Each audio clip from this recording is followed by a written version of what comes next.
Good morning. This is the Eager Beaver Show. You are listening to a True North Eager Beaver Media Incorporated podcast.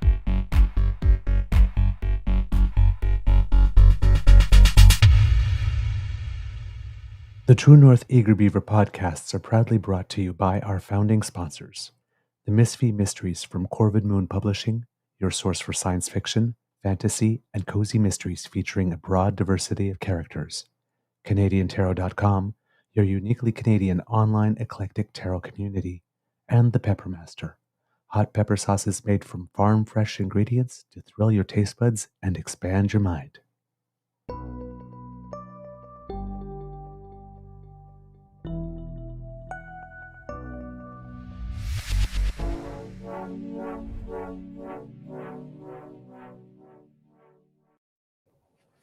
Well, good morning and hello, kids and cubs. Hello, damn fam. And welcome to season 5 and episode 700. And oh my God, I forgot my place. 797. There we go. Of the Daily Beaver Morning Show. Oh, Canada. Always 100% Canadian. That one was for you, Kit PNC Bio. You don't have to bring a tasteful gift today. Oh, I am your host, the Eager Beaver, pronouns he, him, hey, Mr. Beaver A, and not with me as usual is my good friend, Mr. Grizzly. Big thank you goes to our podcast founding sponsors, the Pepper Master, the Misfit Mysteries from Corvid Moon Publishing, and PsychicTarot.ca. How is your mental health today, kids and cubs? I have to admit, it's split. Overall, I'm good. Nothing wrong going on at all. Had a lovely evening last night. Was date night with my beaver sweetie, and I happened to have the night off from curling because we had a bye, and so we got ourselves tickets to go see the Soweto Gospel Choir at the local theater here, and it was an absolutely fantastic night. If ever they're in your neck of the woods and you have an opportunity to go see them, it's really worth your time and money. So we had a beautiful time, but and I'm happy with that and got a good night's sleep and all that. But as you know, kids and cubs, I am a curler. And right now, what I consider to be the best curling tournament on the face of the planet is happening, which is the Canadian Olympic Curling Trials.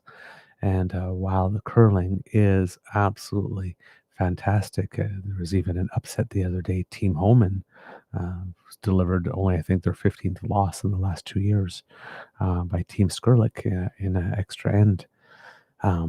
That got a lot of tongues wagging. But yeah, that which has everybody's attention at the moment is unfortunately some very sad news. The world, the curling world, and Canada particularly, but the curling world lost what is arguably its first superstar. And with the passing of a legendary curler and legendary broadcaster, Colleen Jones, at the age of 65.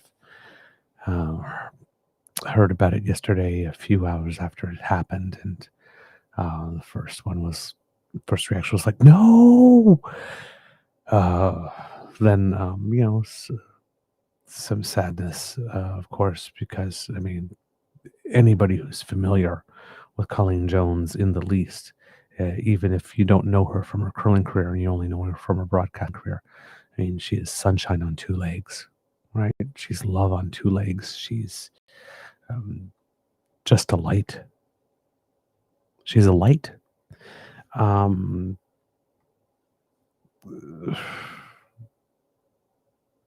I don't think I've ever heard anybody say a cross word or a bad word about her. And when you have a career as long as she has had, both in curling and in broadcasting and in the public eye that way, you know, something's bound to come up at some point. But you never heard anything about Colleen at all. Um, my first thought was for Devin. Our friend Devin Haru comes on the show regularly enough because I mean they were like two peas in a pod, right? Absolutely great friends, especially with that curling show, and um, so he must be just devastated, I would imagine. Um, but yeah, it's I actually didn't even know she was sick. There you go. She does tend to be private about certain things, but I'm guessing it might have been known. But I wasn't aware. Um, According to Curling Canada, because I figured I'd go to the source. Sports fans love their stars. Perhaps that is why, when a nation loses one of them through death, the impact is felt so deeply. So it has been with news that Colleen Jones, a two-time world and six-time Canadian women's curling championship skip, passed away at age 65 in Matters Cove, Nova Scotia, after a lengthy fight with cancer. Damn you, cancer. The news of her death sent shockwaves through the Canadian curling community and, in particular, the people of Nova Scotia. There's an undeniable sense of pride that comes with cheering on the provincial hero. To Blue Nosers everywhere, Jones was, quote, their girl who raised the profile of sports in the province to the highest level with her national and international achievements. To underline the impact of her death on the people of Nova Scotia, it's worth noting that in 2018, Jones finished second to NHL star Sidney Crosby in the listing of the greatest 15 athletes in Nova Scotia's history. Her death was on the grieving level of another great Canadian female curler, Regina Sander Schmerler, who passed away in 2000 at the age of 36 of cancer. Kim Kelly, her longtime teammate and friend, said Jones' on-ice resume speaks for itself, and the results were a product of her absolute devotion to the sport. It was in her DNA. It was all-consuming, said Kelly, who was attending the afternoon draw at Tuesday at the Montana's Canadian Curling Trials, because she knew that Jones would say, quote, what the hell, you should be at the game. Quote, her whole life was built around curling. She said she met her husband, had her kids around curling. Her friends were the curling world. She wouldn't have the job she had if it wasn't for curling. It was all she was about. I don't know if there's another curler who can say that. Kim said Jones expected a lot from herself and teammates. Quote, there was a fierceness and rigidity there. Off the ice, she was the exact opposite. She had so much compassion that wasn't allowed to come out in her competitive self. Jones and Nova Scotia curling might as well be synonymous. A member of a large curling family, she found competitive success early after joining the Mayflower Curling Club at age 14. She burst big time on the curling scene in 1979 at the tender age of 19 when she won her first of 16 provincial women's titles, plus a silver medal at that year's Canada Games. At 22, Jones became the youngest skip to win a Scotties Tournament of Hearts title when her team emerged as champions at the 1982 event in Regina, with the support cast of third Kay Smith, second Monica Jones, and lead Barb Jones-Gordon. That was the start of her amazing run, where Jones chewed up the opposition as vigorously as she did her favorite stick of gum. She didn't do it alone, of course, and the contributions of her new teammates, third Kim Kelly, second Marianne Arsenault, and lead Nancy Delahunt, helped set a standard for excellence in women's curling, winning 5 Canadian women's championships in 6 years and 4 in a row. The national titles were won in 1999, 2001, 2002, 2003, and 2004. The team also went on to win 2 world titles in 2001 and 2004. Gary Peckham, who served as Director of High Performance for Curling Canada for many years, was a big Team Jones cheerleader. Quote, I was always a real fan of the Colleen Jones team, he said. They didn't travel as much and play as much as some other teams, but their approach to training and willingness to be students of the game was cutting edge as far as an approach to elite play. At one point, Jones held the record for most Scotties Tournament of Hearts wins by a skip at 152 before it was eclipsed by Winnipeg's Jennifer Jones in 2021. Much later, Jones showed she hadn't lost her competitive thirst and appeared in 4 Canadian Women's Senior Curling Championships, winning it in 2016 and the world title the following year. Jones also won a couple of Canadian mixed titles in 1993 and 1999 and last appeared nationally, playing lead for Nova Scotia's Paul Fleming at the 2023 Canadian Mixed in Swift Current, Saskatchewan at the age of 63. The people of Nova Scotia got to know Jones on a deeper level through their TV screens. She had worked as a reporter and weather presenter with the Canadian Broadcasting Corporation in Halifax. There's only been three things in my life, and that's my family and curling and CBC. Those have been the priorities, and that's what I've always done. Jones said in the months ahead of her retirement in 2023. Jones also worked as a television sideline reporter for curling events at the 2014, 2018, and 2022 Winter Olympic Games.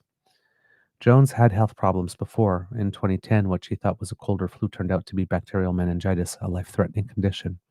The health scare prompted Jones to collaborate with Toronto writer Penny Lefko to produce, quote, Throwing Rocks at Houses, where she opened up about her journey as a curling superstar, CBC broadcaster, and mother of two sons. It was her second book. She was also behind Curling Secrets, an instructional guide to curling for novices and experts.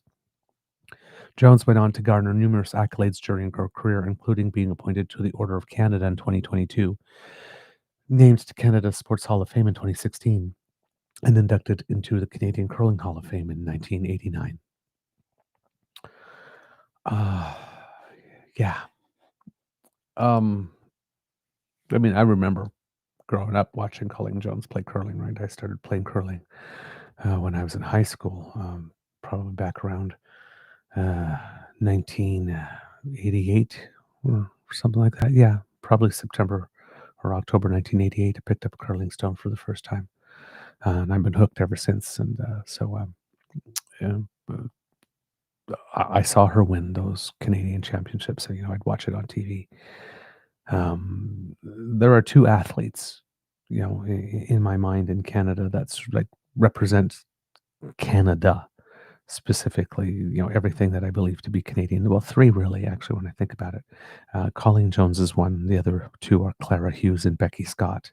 Clara Hughes, the cyclist and speed skater who won medals in Winter and Summer Olympics, and was one of the initial faces of Bell Let's Talk when it back in the early days when it was uh,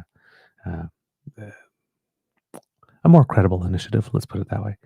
Um, she's someone I always thought like, just if she wants to be Governor General one day, just hand it to her, right? She's been the perfect ambassador for Canada. Becky Scott, same thing with cross country skiing and winning medals and being a fierce advocate for a clean sport. But the other one is the original is Colleen Jones. I mean, it's just, curling that long, right? Junior, open and then senior levels and, going to the worlds again and again and again and picking up titles, national ones and world ones, and then working for the CBC as broadcaster for, how do you get more Canadian than that, right? You could basically, she was an ice cream cone, you could dip her in Canadian sauce, right? So, it's a big loss.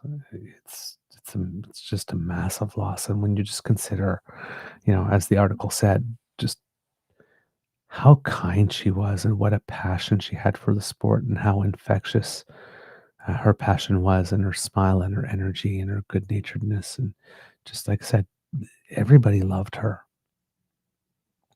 So, Sportsnet has someone quoting her as being a real treasure. I mean, uh, better words you cannot you could not pick. According to Sportsnet, Kim Kelly had already pointed out that her longtime teammate Colin Jones wouldn't have advised crying during an interview when Kelly's eyes started to well up again as she tried to capture her friend's incomparable life in words.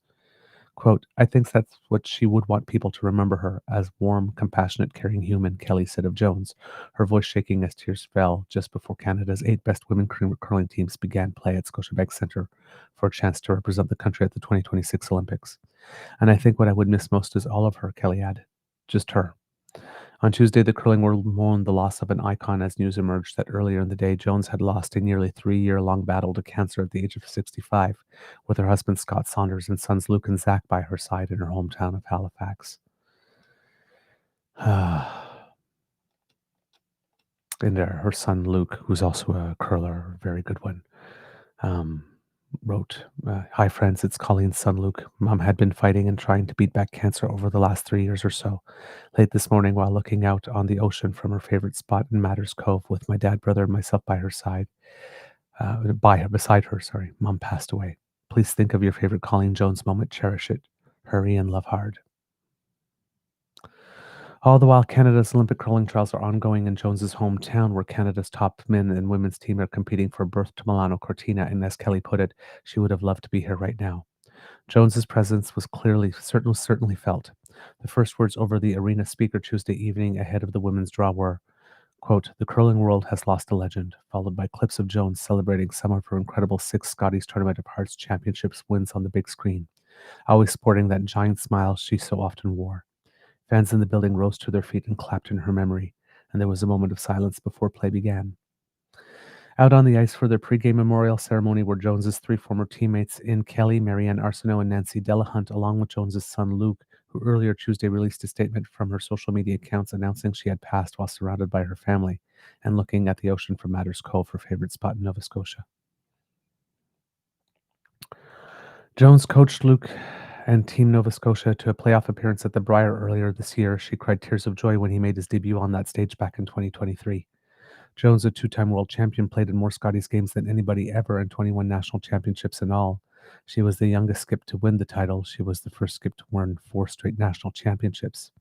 Jones blazed trails not only on the ice in growing the profile of the women's game, but also as the first female sports anchor in Halifax in 1986, the start of a nearly 3-decade-long career as a reporter. She was appointed to the Order of Canada in 2022 for her work in paving the way for women in both sport and broadcasting. Quote, "I think she was a person in the world that left a big footprint, but in curling, I don't know if anyone will leave a bigger one," Kelly said, since her friend's impact was felt as a person, curler, and media personality. Jones was so energetic with infectious enthusiasm and a love for life, and Kelly said one of Jones' sisters, Monica, told her that Jones, quote, "fought tooth and nail to stay in this world." The statement issued by Curling Canada CEO Nolan Thiessen, who also is a curler, included, quote, "She is the best of what our sport is and can be." And a statement from Curling Canada here states, "Curling has lost a legend. It is with profound sadness that we share the passing of one of the most exceptional figures in Canadian curling, Colleen Jones. During her curling career, Colleen captured 6 national women's championships and 2 world championships. She also served as a curling coach, broadcaster, and ambassador, helping grow the sport across the country and the world. Thank you, Colleen, for your enduring contribution to our sport. Every shot played, every rink inspired, every life you touched. You will be deeply missed, and your legacy will forever endure on the ice and in our hearts. Our thoughts are with Colleen's family, friends, and the whole curling community." And since we're here, um, let's take time to show you a few pictures. Go here with her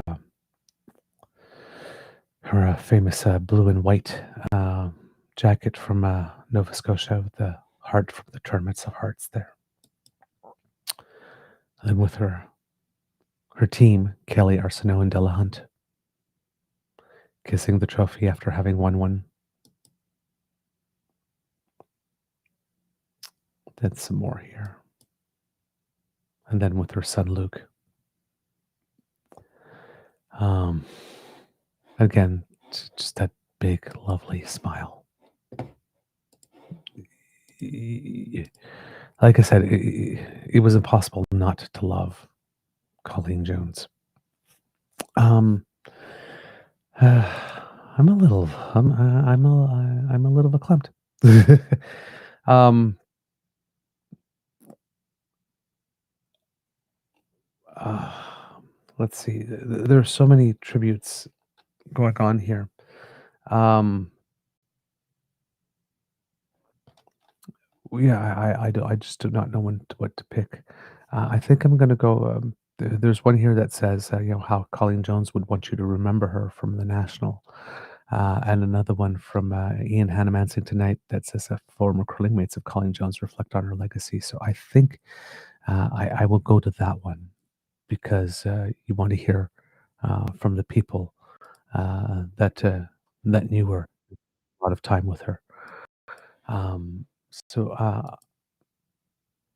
I normally wouldn't do this play an entire segment like this for an occasion like this, but if there's anybody that does deserve it, it's Colleen Jones. So please, if you haven't seen this, sit back and relax while we honor uh, one of uh, the better people that I know of. I've never had the opportunity to meet her, unfortunately. And curling is one of those great sports where you often get to meet your favorite players and the people you play on TV. Sometimes, even at bonspiels, especially near the end of the season, a lot of them show up. I've been on the same ice as some legendary curlers along the way. I've even played against a few. I've had the chance at some local tournaments now and then. Um, so yeah, it's one of those sports where even if you haven't met anyone, you haven't had a chance to meet someone, you feel particularly close to the stars because it's one of those sports that's not big enough yet, and especially earlier wasn't so big that you couldn't be at a curling tournament and then just wind up face to face with one of them. It's like, oh hi, so nice to meet you. Or upstairs and going to get a beer or going to get a drink, and you bump into one of their parents, and end up having a conversation or something with their spouse. The people are extremely, extremely approachable. So you really do feel like you know them. Yeah, I mean, I was once at a curling event, and I was sitting at the same table having dinner with Craig Saville, right? Another legend in the sport. Y-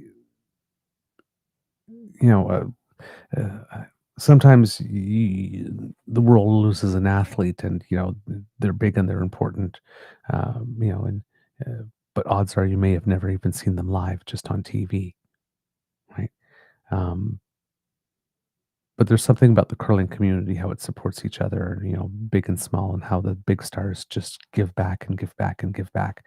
That makes the community feel a lot smaller and more tight knit than it does with other sports. So, like I said, you just you have a feeling that you really know that these people, that they're you know especially if you watch a lot of it on TV or go to watch a lot of it live and that kind of stuff, right? There are so many tournaments in a year, and there's so much curling, and and people generally have long careers in the sport that you get to know them. I mean, Colleen Jones, we got to know her over 3 decades, right? And then some. So you grow up with them. They're part of your lives for a long time. So uh, yeah, I guess that's might be one of the reasons why people are particularly feeling this one. But yeah, let's go see the what how it was covered by Ian. See what some of her teammates had to say about her. Colleen Jones was an icon in the world of curling. She was the skip on 2 women's world championship teams and 6 Tournament of Hearts championships. And she was also a shining light off the ice. I have a mic. I'm on a bike. Let's go find stories. Jones was a fixture in our homes. She joined the CBC in 1986, serving as a reporter and TV host for nearly 40 years, based in Nova Scotia. She was named to the Canadian Sports Hall of Fame in 2016 and appointed to the Order of Canada in 2022 for paving the way for women in both sport and broadcasting. She retired from CBC 2 years ago. I want to play a small sample of Colleen's work. I love my job. I mean, I get to get out and meet other Canadians. It's great fun going into the communities and showcasing their communities. Actually, I thought I would die on my adventures after bungee jumping, I mean, what else? Oh, yum. Fellow Canadians, can I share? Can you believe he's letting me try? Woo! It's ready, and it's over. Colleen Jones is on top of the world again. Boy, that video sure captures her spirit.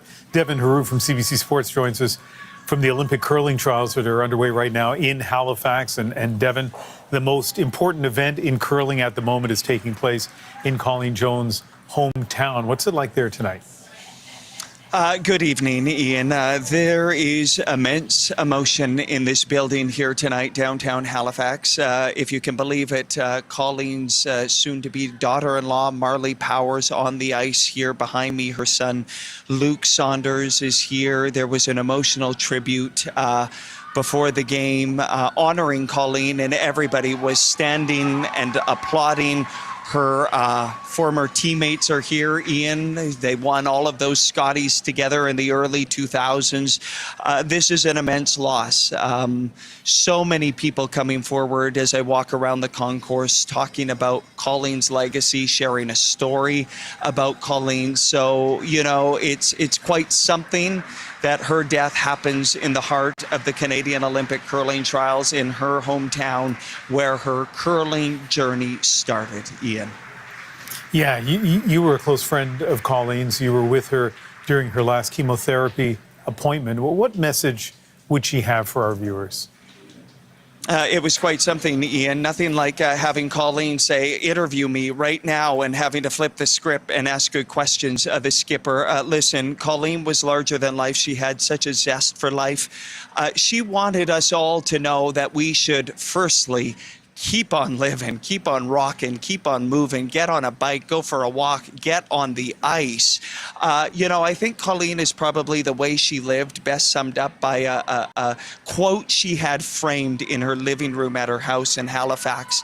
That quote, Ian, said, always believe that something wonderful is about to happen. Right until her last breath, she continued to believe in the power of positivity. So the message to Canadians who are mourning tonight is that Colleen would not want us to be sad. She would want us to look at our loved ones, give them a hug, and then keep on living, keep on moving forward, Ian.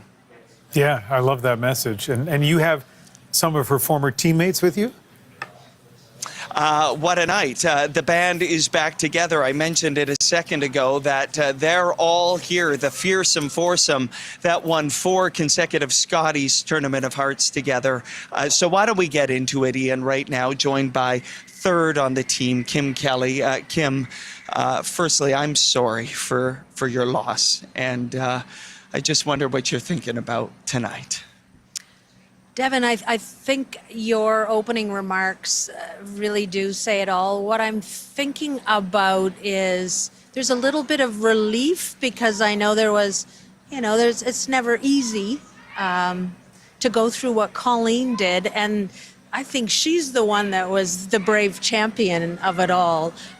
So I'm relieved for her to, you know, be in a better place, as they say. But man, she's such a big part of my life, my teammates' life, that, like you said, the lives of everybody that that are coming out of the woodwork. Who has personal stories from thousands of people? She's, you know, we are so lucky to have been super close to her. So what am I feeling? The sadness of not having her to talk to, but I still hear her. I do. She'd be going, okay, just, you know, stop talking now, Kim, that's enough. She would love this. She would be right here soaking this up. You had the unique position of being her roommate through all of those Scotties. Tell us some stories. Let's celebrate Colleen right now because she was wacky, quirky, and loved to have fun. Yes, and she was all of those things and funny and full of life and taught me so much, but she also kept me strictly in line. There were rules. Like, for example, in our hotel room, there wasn't allowed to be any light, any noise, any little green flickering things. She'd put towels under the door. There were certain routines. We went to bed at a certain time. So she was quirky. She was quirky, but yeah. Just like we learned, we grew together to be sisters. I used to joke that, you know, every now and then I thought about smothering her in her sleep, and her, me too. But no, we loved each other. Last word to you. What are you going to miss most about Col? Well, I've been asked this question 3 times. I've cried the other 2, but hopefully I can say it very eloquently. Simply her. It's, you know, no more her talking back to me. Oh no, there I go. But just her love and zest, but she'll always be with me. Larger than life, Kimmy. Thanks for doing this. No problem. My pleasure. All right, we're bringing Ian. We're going to continue this trip down memory lane here with her teammates in Halifax as we all sort of absorb the larger-than-life character that was Colleen Jones, and now joined by the team's second, Marianne Arsenault. Marianne, so much emotion today. How are you? And what has today been like as we all sort of try and process a loss of somebody of Colleen's stature? I'm well. We did have plenty of warning, but it doesn't make it any easier for sure. Today has been a bit of a blur, actually, from finding out this morning. And then, when it went public, then I got out of the arena this afternoon and had 126 messages to return, which is wonderful. She was a champion on the ice. She was a champion broadcaster, and she loved her kids. She loved being a mom. From your perspective, how did she manage all of this, Marianne? I have no idea. Just energy. She had so much energy. I don't think she slept much. But she just always kept all the balls in the air. Yeah. So many people have talked about her being a trailblazer in curling. You had a front row seat. You were a part of all of those dramatic wins at times, but just the force she was, what did make her the champion she was? I think always thinking that she wasn't good enough or that we weren't good enough. She would always make us do more, practice more, bring in more advice, coaches, any kind of resource that she could think of. So she never rested on any laurels. Last one for you, Marianne. How would Colleen want us to remember her? I think she would want us to remember her as a dedicated mother and wife. I think that's her proudest achievement is her sons. That she always gave 100% to everything. I mean, even in her fight with cancer, she overperformed, which seems so like Colleen Jones. Marianne, thank you for this. Thanks, Devin. Marianne Arsenault here, of course, Ian, part of this fearsome foursome, like I said, that won 4 consecutive Scotties at the beginning of the 2000s, and the final member of that team stepping into the fray now here at Scotiabank Arena, Nancy Delahunt. And Nance, we're all taking this in, and how are you remembering your friend tonight? Boy, I mean, we've had a chance to get used to Colleen struggling with this disease, and I thought I would be somewhat ready for it, It seemed that it was devastating when we got the news, but just feeling pretty sad. And Loopy today, yeah, it's a sad day. You were here with this tribute, a beautiful tribute. You were here with the family, with Luke. Maybe some thoughts on how everybody is processing this tonight. Yeah, it's hard to say. I mean, this is new news. Although some of us have known for a while, and her battle has she's been exquisite, like with the battle. I think she's outperformed what she should have done. She's done more, had more months, had more time. And how's everyone doing? I think that we are doing it the way that Colleen would want us to do it. We're doing it the way that Colleen would do it. We've often said the best person at doing this kind of thing would be Colleen. She would give the best tribute. She would give the best answers. She would give the best. And I think Luke, I must say, Luke is kind of my leader here right now, because if Luke can do it, I can do it. And Luke's got a lot of balance in his life. He's got a lot of, I've got his back, and there's a lot of people that have his back. So we will be fine. Yeah. Out of all the things she was, and all the admirable things, she was resilient. She was a fighter. What was it like to be in the orbit of Colleen Jones? Because as a friend of hers, I felt anything was possible, and I was invincible in her orbit. It's true. She seemed invincible. I must say there were a couple times when you just have a heavy sigh, sort of saying, more, like we've got to be better. We've got to, because honestly, Kim has said it before where she would celebrate for maybe a couple of hours, but then it would be looking around the corner to say, how can we get better? Because we need to be better next year, next game, next tournament or whatever. So, I'm going to miss her example of resilience for sure, but I will insist to myself that I will still follow her example because, that's a way to honor her. Last one, Nance. Canadians, coast to coast to coast, are mourning the loss of Colleen. What do you say to all of them, and what do you think Colleen would want us to take away in this moment of sadness? Yeah, I got soaked up in watching a lot of the tributes on CBC this afternoon, which was a bit of a mistake because I couldn't take my eyes off it. It was very well done, but I've always said that this is weighing on us hardest because we were some of the lucky ones on her inner circle. And therefore, it matters so much to us because she mattered so much to us. But in watching some of those tributes and people's stories this afternoon, I realized that she was important to so many people. Maybe not as much and as much time as us, but she made such an impression with just the quick amount of time that she had ever had with everyone across Canada. And I think what you saw was what you get too. Like what you saw was what you get with Colleen. So she, I just would say she would want everybody to continue with a hop and a skip and look towards tomorrow. Yeah. Beautifully said, Nance. Thanks for doing this. Yeah.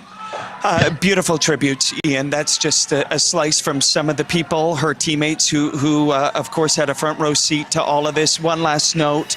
Ian, she won her first Scotties in 1982 at the age of 22 years old, the youngest ever to win a Scotties. And then she won another one 17 years later. She never stopped believing throughout all those years she could be on top of the world.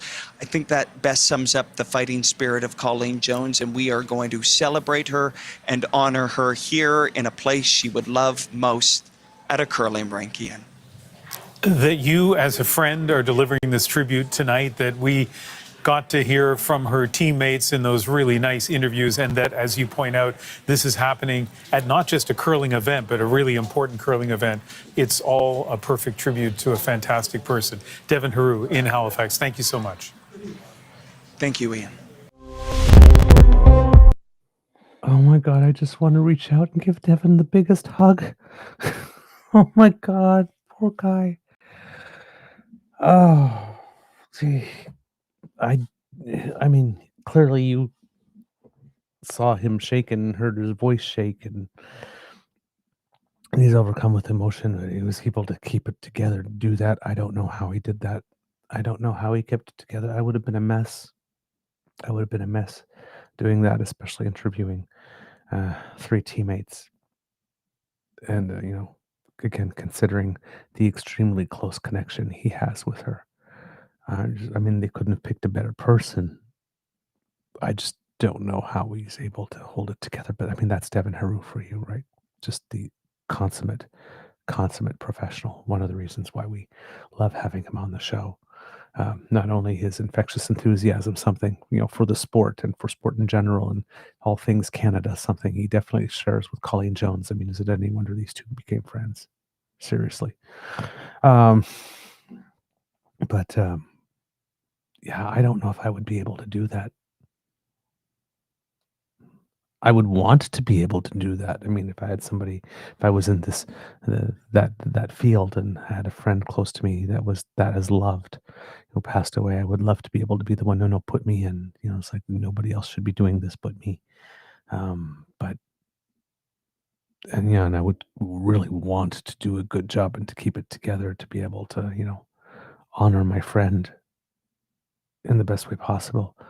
But I don't know if I would have the capacity to do that. But then again, as well, once those situations come up, you sometimes surprise yourself by how much capacity you have, at least in the moment, to be able to be there for everyone else without falling apart. And then once that happens, then you fall apart. You fall apart hard. But I remember that when my mom passed, there was some talk here in the chat about people passing in grief, and it's I think it might have been Andrew Garfield who said that on Stephen Colbert or something like that, but uh, somebody said that grief is the price you pay for having loved. Eventually the bill comes due, right? Because nobody can stay forever, right? Uh kind of makes grief appear to be a more beautiful thing than a painful thing when you view it from that perspective. But grief sucks. It's hard. I remember when my mom passed. I heard a comment from I think the first teammate saying that there was some relief because she had been fighting it well for 3 years, right? And it's not easy. Um, and that's how I felt with when my mom passed as well, right? She had been battling an illness all my life that I know of. And yeah, there was part of me that was like, just, oh my God, she's just not suffering anymore, right? And there was a relief with that. Um, but there was a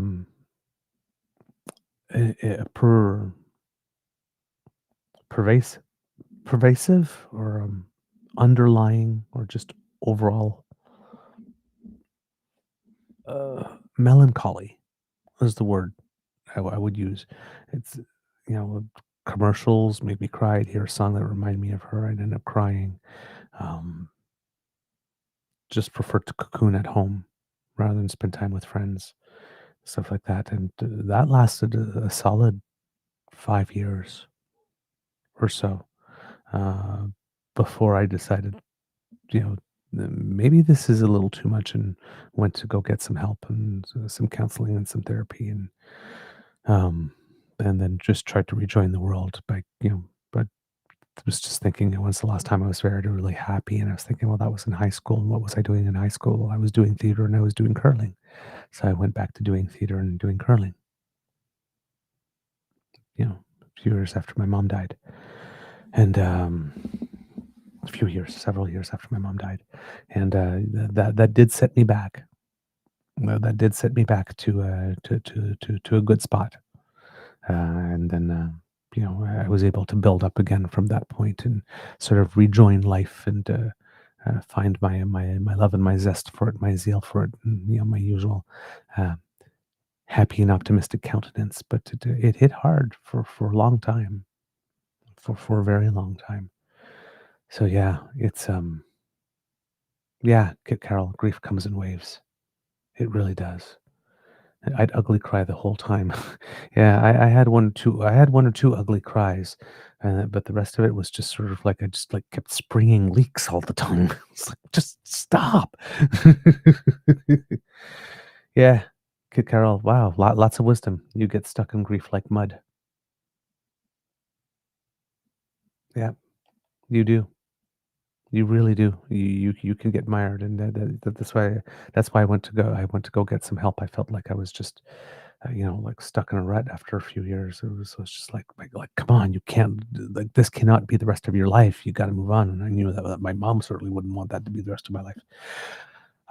So yeah, I gave myself a kick in the back, kick in the pants. Got myself out there, to try to get some help pulling myself up. We talk about mental health a lot on the show, and Mr. Grizzly talks a lot about depression and talks about how he um, found the right medication that allows him to manage it, because it's not cure. It's not a cure. It just allows you to manage, and you have better days and worse days. But there's also situational depression, right? It doesn't have to be biochemical. It's just there's a lot of things that happen, and they either hit you hard, or a lot of things happen all at once. Sometimes it could be just one thing that hits you hard and knocks you for a loop. It could be a lot of things happening all at once. Or something hits you and sends you for a loop, and while you're in that state, other things happen, and you're just not equipped to handle them as well, and either make poor decisions, or things pile up because you avoid, right? But it's all there waiting for you, and medication won't help with that. But it's just as real. it's just as real as situational depression. Um, and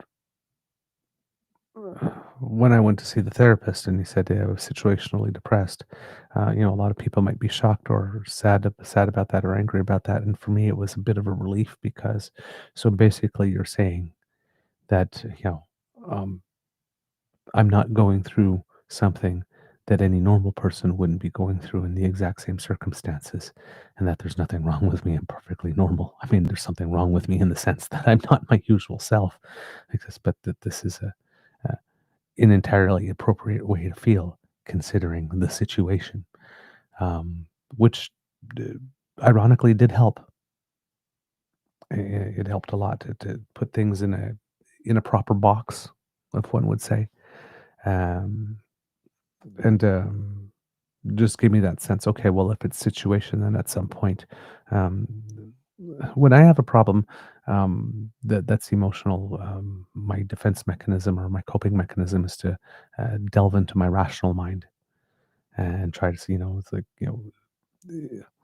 uh, I can't avoid feeling what I'm feeling. The feelings happen; they just come up. Those you can't control, but you can control how you interpret them, how you, how you take them and go forward with them. And getting that piece of information when I slotted it into my usual way that I cope was sort of like, well, if it's situational, then change your situation.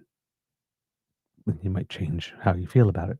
So, and that's what gave me the kick in the pants to go and sort of like rejoin life, even though it was going to be hard to not just you know come home from work and you know be comfy and cozy in my little uh, you know my little space that I had made for myself where nothing can get in and can hurt me. Right. Um, the walls of my condo weren't a prison that I had made for myself because the mind is the greatest prison, but more like a really soft, warm, cozy blanket that you can just run to and hide and feel safe and nothing will hurt you. And like I said, that works for a while and you need that. But then, you know, again, I keep on quoting a Reba McEntire song, but the world doesn't stop for your broken heart, right? Um, so yeah, uh, at some point, constant melancholy is not sustainable as a life choice. So you have to do something. But it's amazing how long, how long one can be comfortably or uncomfortably comfortable in that sort of self-imposed cocoon. And the longer you stay in it, the harder it is to get out. And personally, uh, I was a painfully shy kid, and young adult and teenager, and um, and I had worked very hard to overcome that and to become more proactive. And in those 5 years that I stayed at home, I lost all of that because it's a muscle, right? You practice it. When I went back into the world after that, I was again that really, really painfully shy 15-year-old who wore beige if the walls were beige and didn't want to be noticed and didn't want to make any scenes and all that kind of stuff, and spoke even more softly than I am now, and was hard to hear. And I always had to repeat everything 3 or 4 times because people would say, what? And, so didn't want to make noise, didn't want to make waves, didn't want to draw attention. And, yeah, I had to reacquire all of those skills, which was not easy. Not easy, I have to say. But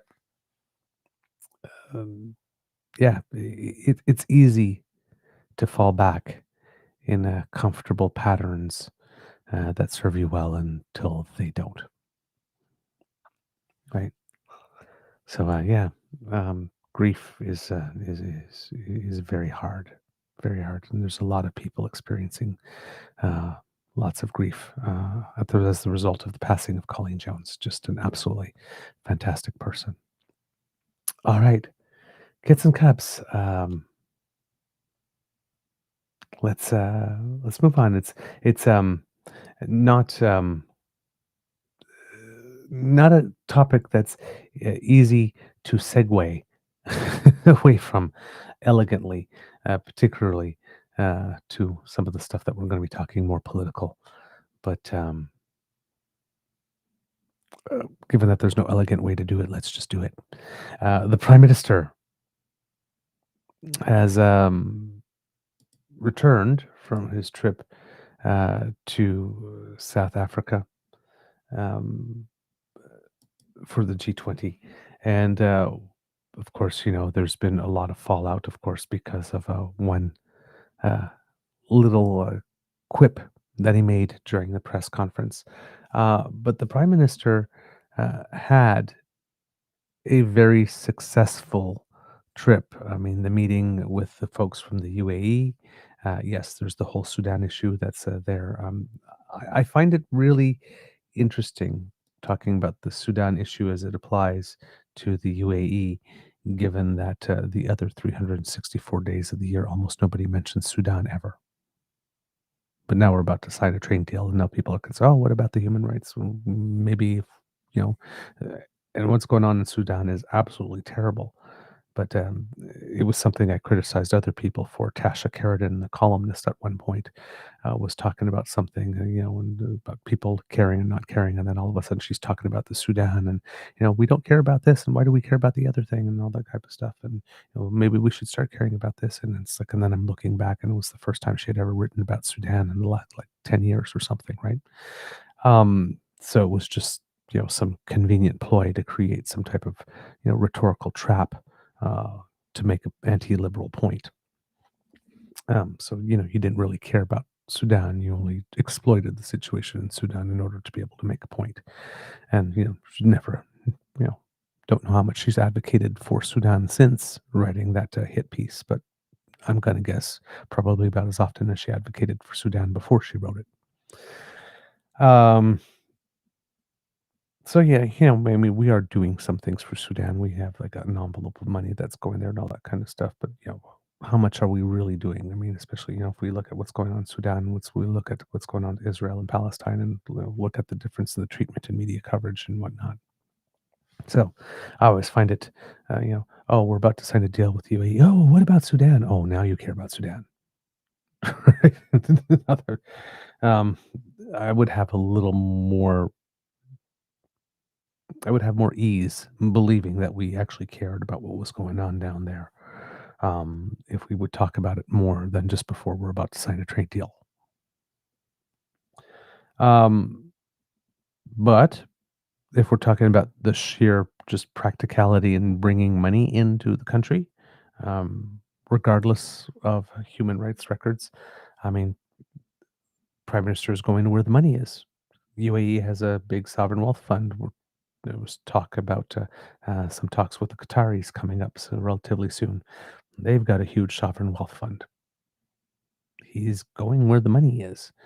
Um, and yeah, more trade with China, more trade with India coming up on that. That's coming up too, and then, the federal government making statements that, yes, we have to be practical. So, we're going to have trade with China and India, just like we still have trade with Russia. Despite the fact that Russia is doing certain things, there's certain things that we are still trading with Russia on. And just like we will have trade with the United States, a lot of people go, oh, elbows up. Oh, you made a deal that has the United States involved. Yes, we're going to make some deals that have with the United States involved somewhere along the way. But we are hoping to have more deals that have more value with other people over time in more states and more nations than with the United States, right? We're looking to diversify. We're not looking to sever ties with the United States and go it alone without them. We are looking to diversify, have an increasing share of trade with other nations, so that if the United States decides that it's going to go all its own way and do something crazy, that it won't have as big an impact as on our economy in the future as it can now, right? But that doesn't mean that we're walking away completely from the United States. So the levels of integration that we are going to have with China are probably going to be lesser. We're probably not going to have, some type of deal where we're considering buying fighter jets from China as we are from Sweden, for example. But China is a global leader when it comes to going green and green technologies and that type of stuff. And, maybe there could be lots of opportunity for collaboration on wind and solar, for example. But on the other side of the ledger, China is you know, got I think probably about over 90% of the world's critical minerals and rare earths refining capacity. Um, uh, there needs to be another hub for that somewhere, a competing hub somewhere around the world for that, in case China decides to go the route of the United States at one point and cuts off people's supplies, and that's where Canada is looking to step up and become that alternative hub, and has been leading a charge with other nations on critical minerals to trying to create a block of nations that would have, again, a reasonable, reliable supplier that believes in a rule-based order in order to do trade, because critical minerals are essential for communications and particularly military nowadays. And Canada is trying to position itself as being that alternative hub in the future. So we're, announcing all these critical minerals projects, and we're trying to do things like expand our ports and build better rail and all that type of stuff, so that we can ship that out. And we're out there trying to sign these deals with other countries, so that when we are able to get them out of the ground, we have someplace to ship them to. Um, so all that stuff is going on, and he came back with some sizable deals, about $70 billion of commitments coming in from the UAE, and then he was going off to South Africa, which was for the G20, and this was the first G20 ever hosted by South Africa. And we also have to remember that the G20 is a bit of a Canadian concept, right? It was Prime Minister Paul Martin that had the overall idea and created the concept of a something bigger than the G7 that would have large but also emerging economies that would have more representation from the global south. And we now have this vehicle called the G20, which has endured. And since there wasn't much presence from the Americans at this one, there was an opportunity for other nations to really get some business done with given that the toddler who was seeking everybody's attention, or commands everyone's attention, or decides to just remove his diaper and poop on the table, so that everybody has to stop what they're doing and deal with cleaning up the poop. Um, that wasn't there this time around, and they were actually be able to get some real stuff done. The prime minister had a press conference while he was in South Africa, where he talked about many things that he had particularly achieved with regard to the negotiations that took place at the G20. And then, of course, there was a question and answer period, during which the now infamous "Who cares" quip that Poilievre and the Conservatives have been running with, and, well, basically um, spinning in very interesting and convenient ways. Let's put it that way. Happened.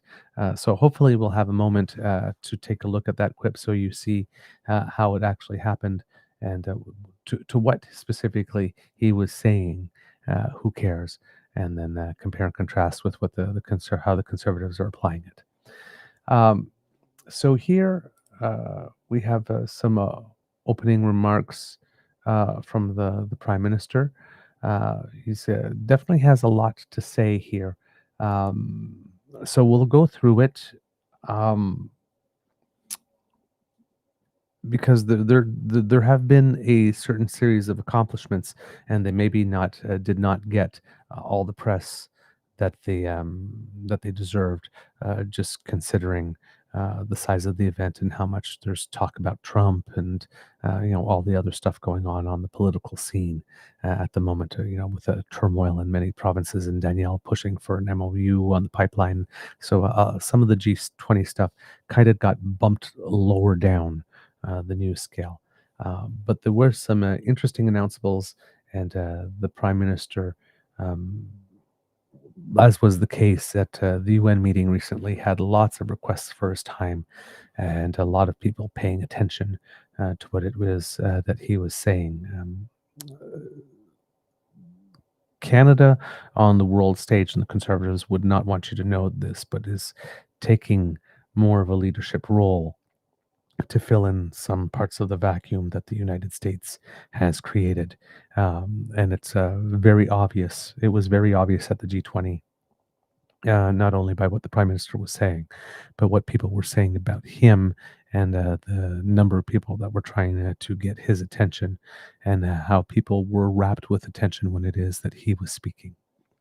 So let's take a look at his opening remarks here from what's going on. If there's anything critical here, we will make some note of it and bring attention to it when we come back. Merci d'être venu, and I'll just say thank you to all of colleagues from Canada who have come to South Africa for the G20. I also want to begin by thanking President Ramaphosa for his leadership in hosting the first G20's Leaders Summit in Africa, as well as his generous hospitality and that of his team. Now, when President Ramaphosa attended the G7 in Kananaskis back in June, we discussed our shared priorities for Canada's G7 presidency and South Africa's G20. And even though Canada and South Africa are separated by long physical distances, we're bound by deep historical ties, by enduring friendship, and a promising future together.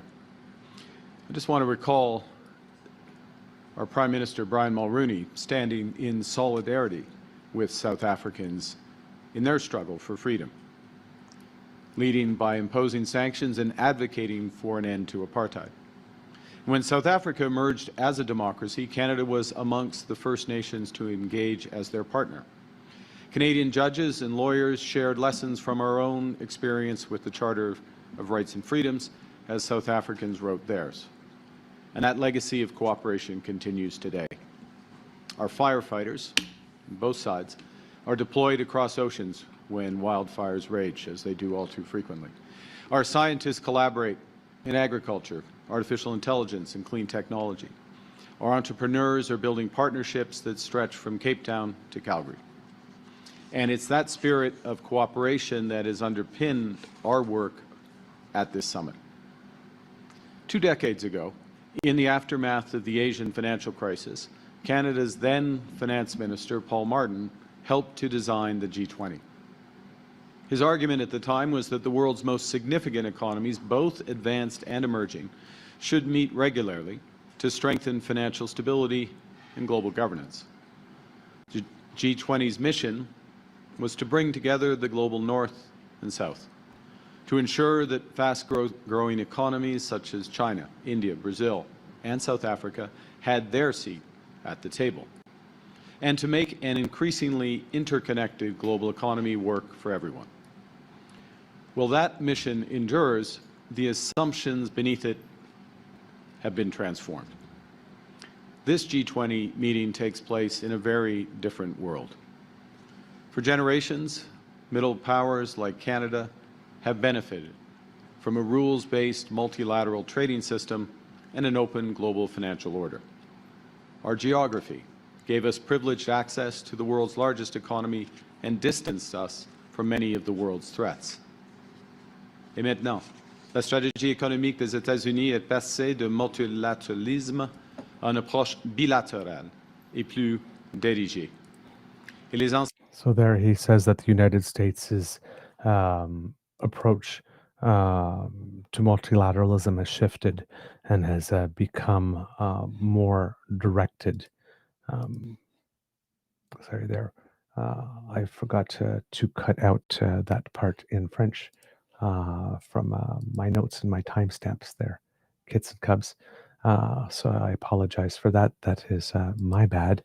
Just going to take a look here to make sure. Okay, the closed captioning did not capture it. So I'm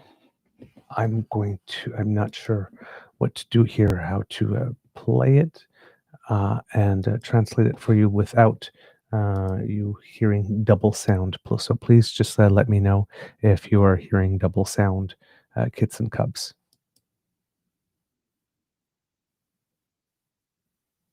Okay.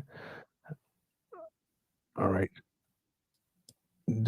So did you hear, kits and cubs, any discourse in French over the last couple of seconds? I'll just go to the chat there and ask her for your input, because if that's the case, then I can keep on playing the sound and give you some simultaneous interpretation for what it is he's saying in French, and then come back to the video when it's in English. So just wait a couple of seconds for you, kits and cubs, to let me know. I'm gonna guess, since I don't see anything coming up saying we hear something at the same time as you, that you don't. All right. So in that case, it says we are not going through a transition, but a rupture, and in every rupture, there is a responsibility to build something new. We know that nostalgia is not a strategy, and we cannot rebuild the world of yesterday, but we need to build something better. Um, so yeah, that's basically what the Prime Minister's overall attitude is here. Continuing on in English, the Prime Minister says, This year's G20 summit brought together nations representing 3/4 of the world's population, 2/3 of global GDP, and 3/4 of the world's trade. And that's without the United States formally attending. It's a reminder that the center of gravity in the global economy is shifting. all right, now that's something very important that I want you to keep your eyes on, or keep in the back of your mind, kits and cubs, is the Prime Minister mentioning that particular set of facts here, that G20 meeting that just took place without the United States' presence brought together nations representing 3/4 of the world's population, 75% of the world's population, 66% of global GDP, and 75% of the world's trade. That's not counting the United States. If the United States had been at the table, those numbers would have been larger. So this is not insignificant. It's not insignificant whatsoever. So if the United States is creating a vacuum and Canada is stepping up to take some leadership there, this is a major forum. To what he has to say here, and again, I'm going to go back a little bit because I talk so that we can rejoin the flow.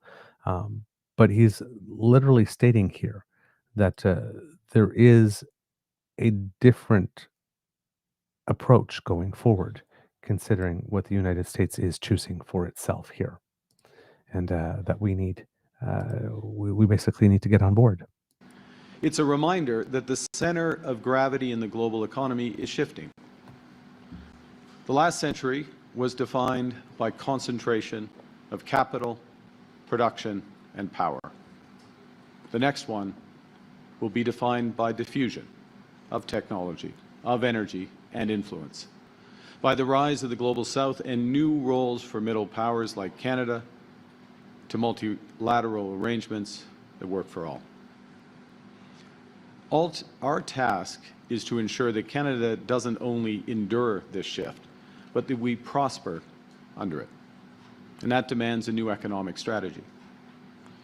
It's why Canada is signing new deals with new partners, diversifying our trade and attracting billions of dollars of new investment into our country. Under South Africa's presidency, this G20 is focused on solidarity, equality, and sustainability, priorities that Canada strongly supports. And these values define how Canada is building now. We're building inclusively, in full partnership with First Nations, the Inuit, and the Métis. We are building in solidarity with workers, creating good union jobs. We're building sustainably, because reducing emissions is not just a moral duty, it's an economic imperative. And we're aligning our approach to our strengths in clean energy, critical minerals, and infrastructure. Lundi, juste avant notre départ pour cette visite aux Émirats arabes unis, notre premier budget fédéral a été adopté. Au cours de ce budget se trouve un plan ambitieux visant à libérer 1 000 milliards de dollars de nouveaux investissements au cours des 5 prochaines années. So he's talking here about the budget having been released, and that the budget is indeed ambitious, seeking to bring in $1 trillion of investment over the next 5 years. Let's see what else he goes on to say here, kids and cubs. And he says, a portion of this plan consists in doubling our exports to markets other than the United States, which could generate $300 billion in new trade over the next decade. In order to feed this ambition, we have to diversify our commerce and conclude new accords with new partners and investors. We are building big, and we're building so that everyone can profit from it. All right, and now let's go back to what the Prime Minister is saying in English so that we can get back to the flow of his comments here. But he, as you can see, he's laying the groundwork, telling how everybody how in his world, the world is shifting here. From concentrated power to more diffuse power when it comes to information technology and critical minerals and stuff of the sort, as opposed to concentrating, so that there's a bigger need now to be looking outward than there was before. At a time when too many countries are retreating into geopolitical blocks or the battlegrounds of protectionism, Canada believes that the G20 must remain a bridge. At this year's summit, we've deepened our partnerships. Well, in South Africa, we've announced the opening of FinDev Canada's new office in Cape Town. This office will finance sustainable development projects and connect Canadian firms to new opportunities across Africa. Canada and South Africa have also just agreed to launch discussions on a new foreign investment protection agreement, which will catalyze even greater private sector engagement in the infrastructure, clean energy, and minerals space in this country. We have advanced work on a critical minerals production alliance building on the G7 standard-based markets roadmap, and we've secured South Africa's agreement to continue those discussions toward greater cooperation on the sourcing, responsible sourcing of those minerals and investor protections. In the last 3 days, I've also held several bilateral meetings. Canada's re-engaging pragmatically with global giants India and China. Yesterday, Canada, India, and Australia formed a new trilateral partnership on technology and innovation, which will accelerate our cooperation on critical and emerging technologies. A partnership that will draw on our strengths and focus on clean energy, critical minerals, and artificial intelligence to unlock more opportunities for Canadian workers and businesses. Prime Minister Modi and I are meeting later today to discuss our broader trade relationship. Yesterday, Canada met the EU and Vietnam in its capacity as the incoming chair of the CPTPP trade agreement, and we began discussions on greater integration between the CPTPP and the EU.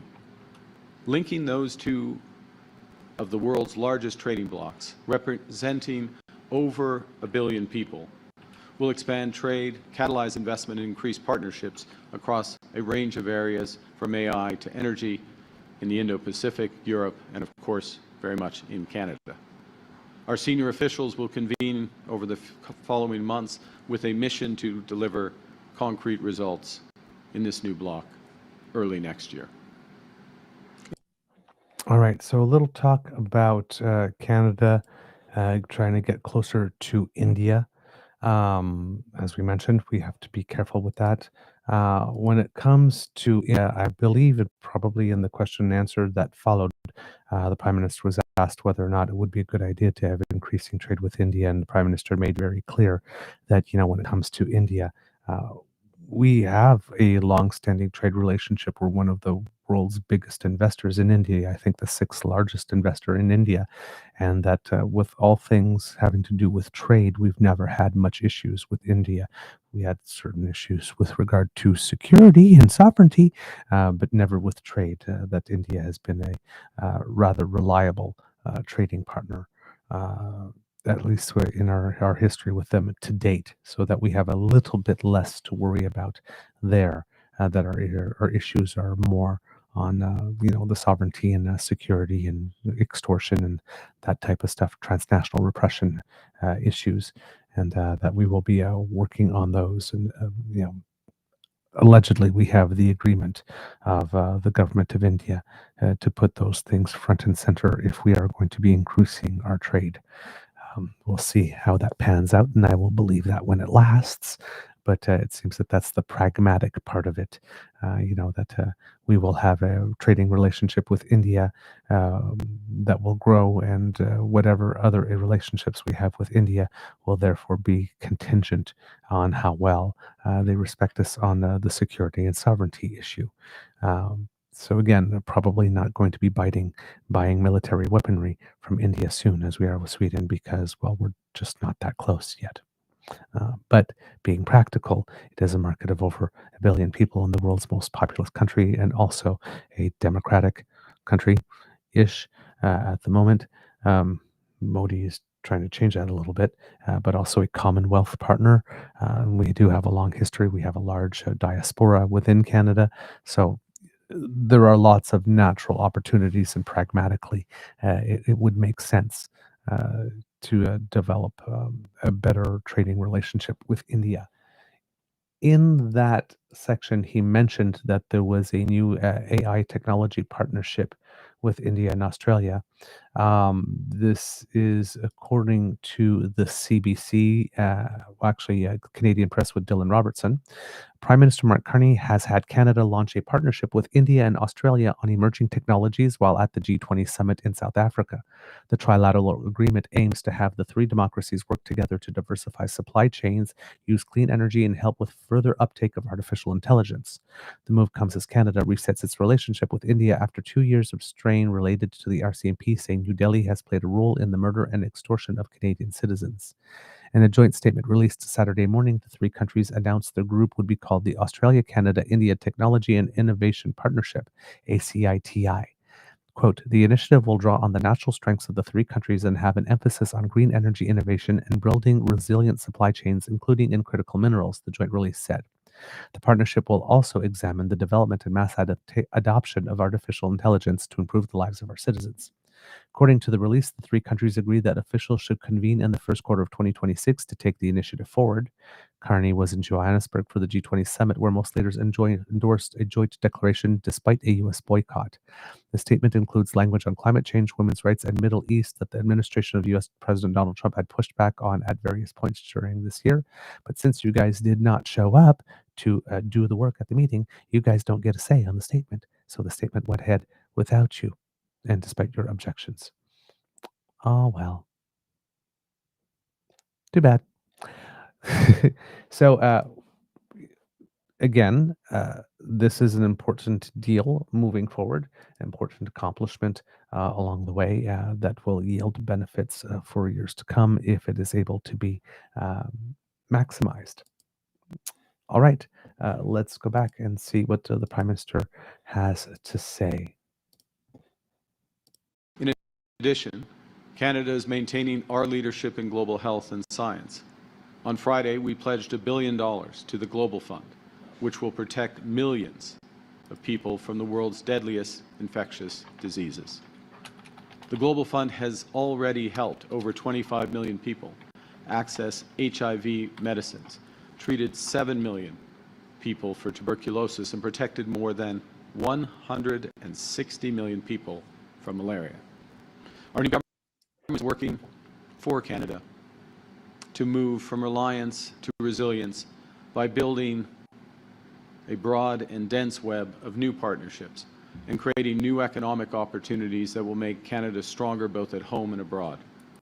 All right. Now, on that issue about the donation to the Global Fund, $1 billion does sound impressive, but according to the Canadian press, there's a little bit more to know about that. To give this some text, Prime Minister Mark Carney has made Canada's first ever cut to funding for a major program for fighting infectious diseases in the world's poorest countries, a move that has been sharply criticized by Canada's development sector. The announcements of Canada's $1 billion contribution to the Global Fund, down more than 17% from its last contribution in 2022, came just before Carney's arrival in South Africa at the G20 summit. Quote, "It does not make sense," said Justin McCauley, Canadian spokesman for the One campaign, which advocates for global investment in programs to support Africa. Quote, "We have game-changing drugs available now that can essentially put an end to the AIDS crisis, but stepping back at such a scale right now is quitting a marathon in the last kilometer. The Global Fund helps fight diseases such as AIDS, tuberculosis, and malaria. Canada has supported the fund since its inception in 2002. The fund's programs distribute mosquito nets to protect populations from malaria and provide medication and treatments to people living with HIV and tuberculosis. The Global Fund replenishes its contributions every 3 years. Canada's $1.02 billion contribution for the 2026 to 2028 period is $190 million lower than its contribution for 2022 to 2025. That 2022 pledge of $1.21 billion represented a 30% increase in Canada's contribution at the time. Carney had his G20 representative Cindy Termushaisen made the announcement on Friday in Johannesburg while the Prime Minister was flying to the summit. Quote, "This pledge reflects Canada's continued leadership in global health while aligning with broader domestic priorities and recalibrating contributions to a pre-pandemic scale," Global Affairs Canada wrote in a news release. Quote, "Canada is committing to do its part in finding global solutions to global problems. This means investing in strong partnerships like the Global Fund that are achieving a significant return on investment to drive meaningful progress." So basically, the Canadian government's spin on this is that it's not so much that we're cutting back the donation, we're putting the donation back to where they were at pre-pandemic levels, because during the pandemic, the fund needed a little more help, so we gave more help. And now that the pandemic is over, we're going back to regularly scheduled funding.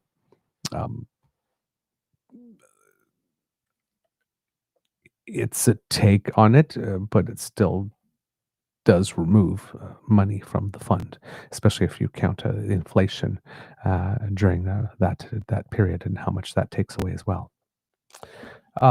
Macaulay said the government's cuts don't follow the logic of investing in proven solutions, given that the Global Fund has said its programs have helped save 70 million lives. Quote, "The Global Fund is the single greatest, most effective investment that countries can make in global health," he said. "Canada has always answered the call and done our fair share. This cut breaks that legacy that showed Canadians care." Adam Houston, Doctors Without Borders head for Canadian advocacy, said he was deeply disappointed by the cut. Quote, "Canada has chosen not to lead, but to follow in the footsteps of other countries whose cuts to global health this year have already had deadly consequences," he wrote. "Such cuts will fuel the reversal of progress in the fight against HIV, TB, and malaria." Earlier this week, Doctors Without Borders warned that the Global Fund is in danger of not hitting its $18 billion target US to fund the next 3 years. In a statement endorsed by groups such as the HIV Legal Network and the Stephen Lewis Foundation, Results Canada called the cut, quote, "a move that undermines progress against 3 of the world's deadliest infectious diseases and weakens Canada's credibility as a reliable global partner."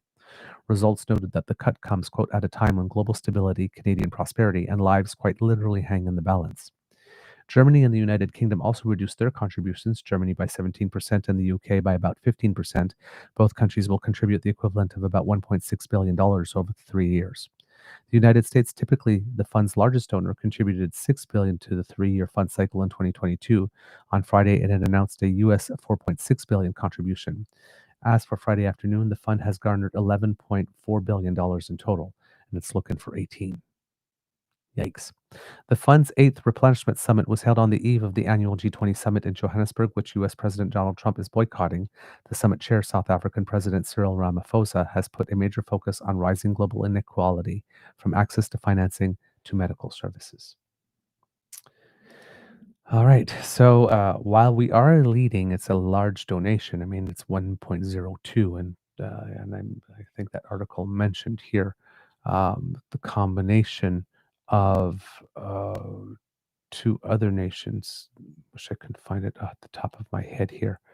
Germany and the UK will be about 1.6 billion together.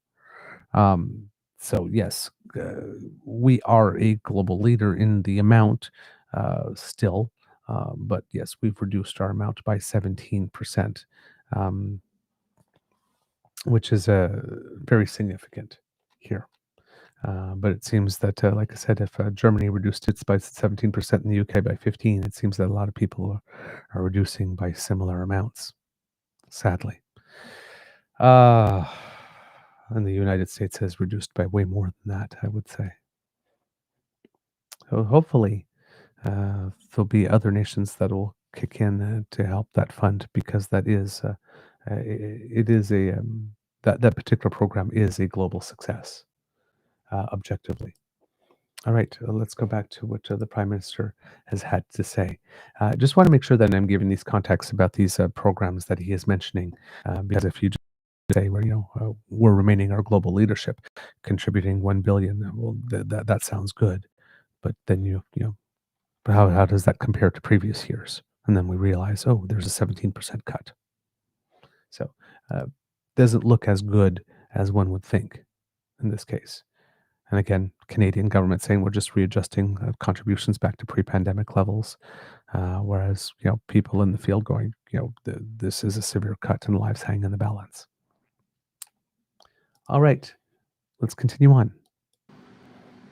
As we deepen our trade relationships with reliable partners, we are building massive trade and transportation infrastructure at home in Canada.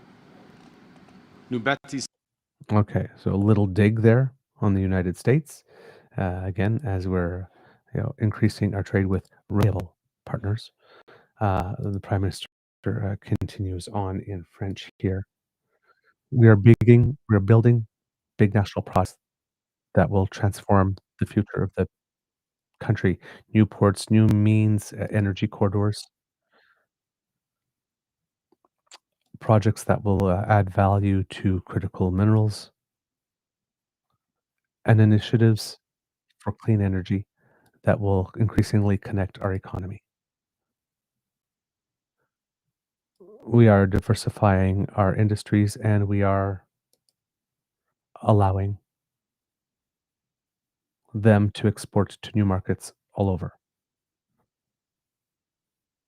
As one of the rare countries in the world to possess clean nuclear technology, such as CANDU reactors, we are accelerating nuclear development and access to high-capacity reactors. In September, we announced a first series of major projects that will be evaluated in an accelerated manner by our major projects office, and last week we announced a second series. In total, these projects represent greater than $115 billion in new investments. All right. And then again, he switches back to English here. So just make sure we get that for you. And then goes back to saying, talking more about what Canada is doing. Now, again, this is a speech, again, that I remember he's making in Johannesburg. So again, while Canadian audiences are seeing this, you can see how this could be directed or tailored for the overall global business investment market, as we had been mentioned on a previous show. To turbocharge construction, development, and the creation of high-paying careers. We're signing new deals and finding new investors to fuel our plans and Canada's economic ambition. Earlier this week, I was in the United Arab Emirates, where I met with the leading sovereign wealth funds and CEOs to attract new investment into Canada. We signed an investment protection agreement, and we launched negotiations on a new comprehensive economic partnership. At the conclusion of my visit, I welcomed the decision of the UAE to invest $70 billion in Canada. This powerful vote of confidence in our economy represents one of the largest foreign direct investments in Canada's history and will create high-paying careers across our country, from energy to agriculture and artificial intelligence. Overall, we've announced almost a dozen new economic and security partnerships across 4 continents in less than 6 months. On Monday, we signed a new partnership with Sweden to increase collaboration on trade, investment, and innovation. We've signed agreements with the European Union in trade and defense, with Germany in critical minerals, with Chile in technology. We finalized a new trade agreement and economic partnership with Indonesia. We launched negotiations, free trade negotiations with Thailand and the Philippines as we accelerated our work to finalize our free trade agreement with the ASEAN nations over the next year. That's 20% of global GDP. Lorsque les historiens se pencheront sur la décennie à venir. So there you go. Prime Minister listing a whole lot of things that he has been working on over the last couple of months and that we've been talking about here on this show. In negotiating, finalizing free trade agreements with Indonesia and as well, I believe, with Ecuador was the case, starting free trade negotiations with the ASEAN group, as well as with Thailand, the Philippines, and Vietnam specifically. That big defense agreement with Europe, critical minerals deals with other nations, and again, and you can see all around the world, right? 4 different continents. Stuff with Chile, stuff with Germany, stuff with Australia, as we just mentioned. There was another deal that was announced as well somewhere in there with Finland and the United States for icebreakers.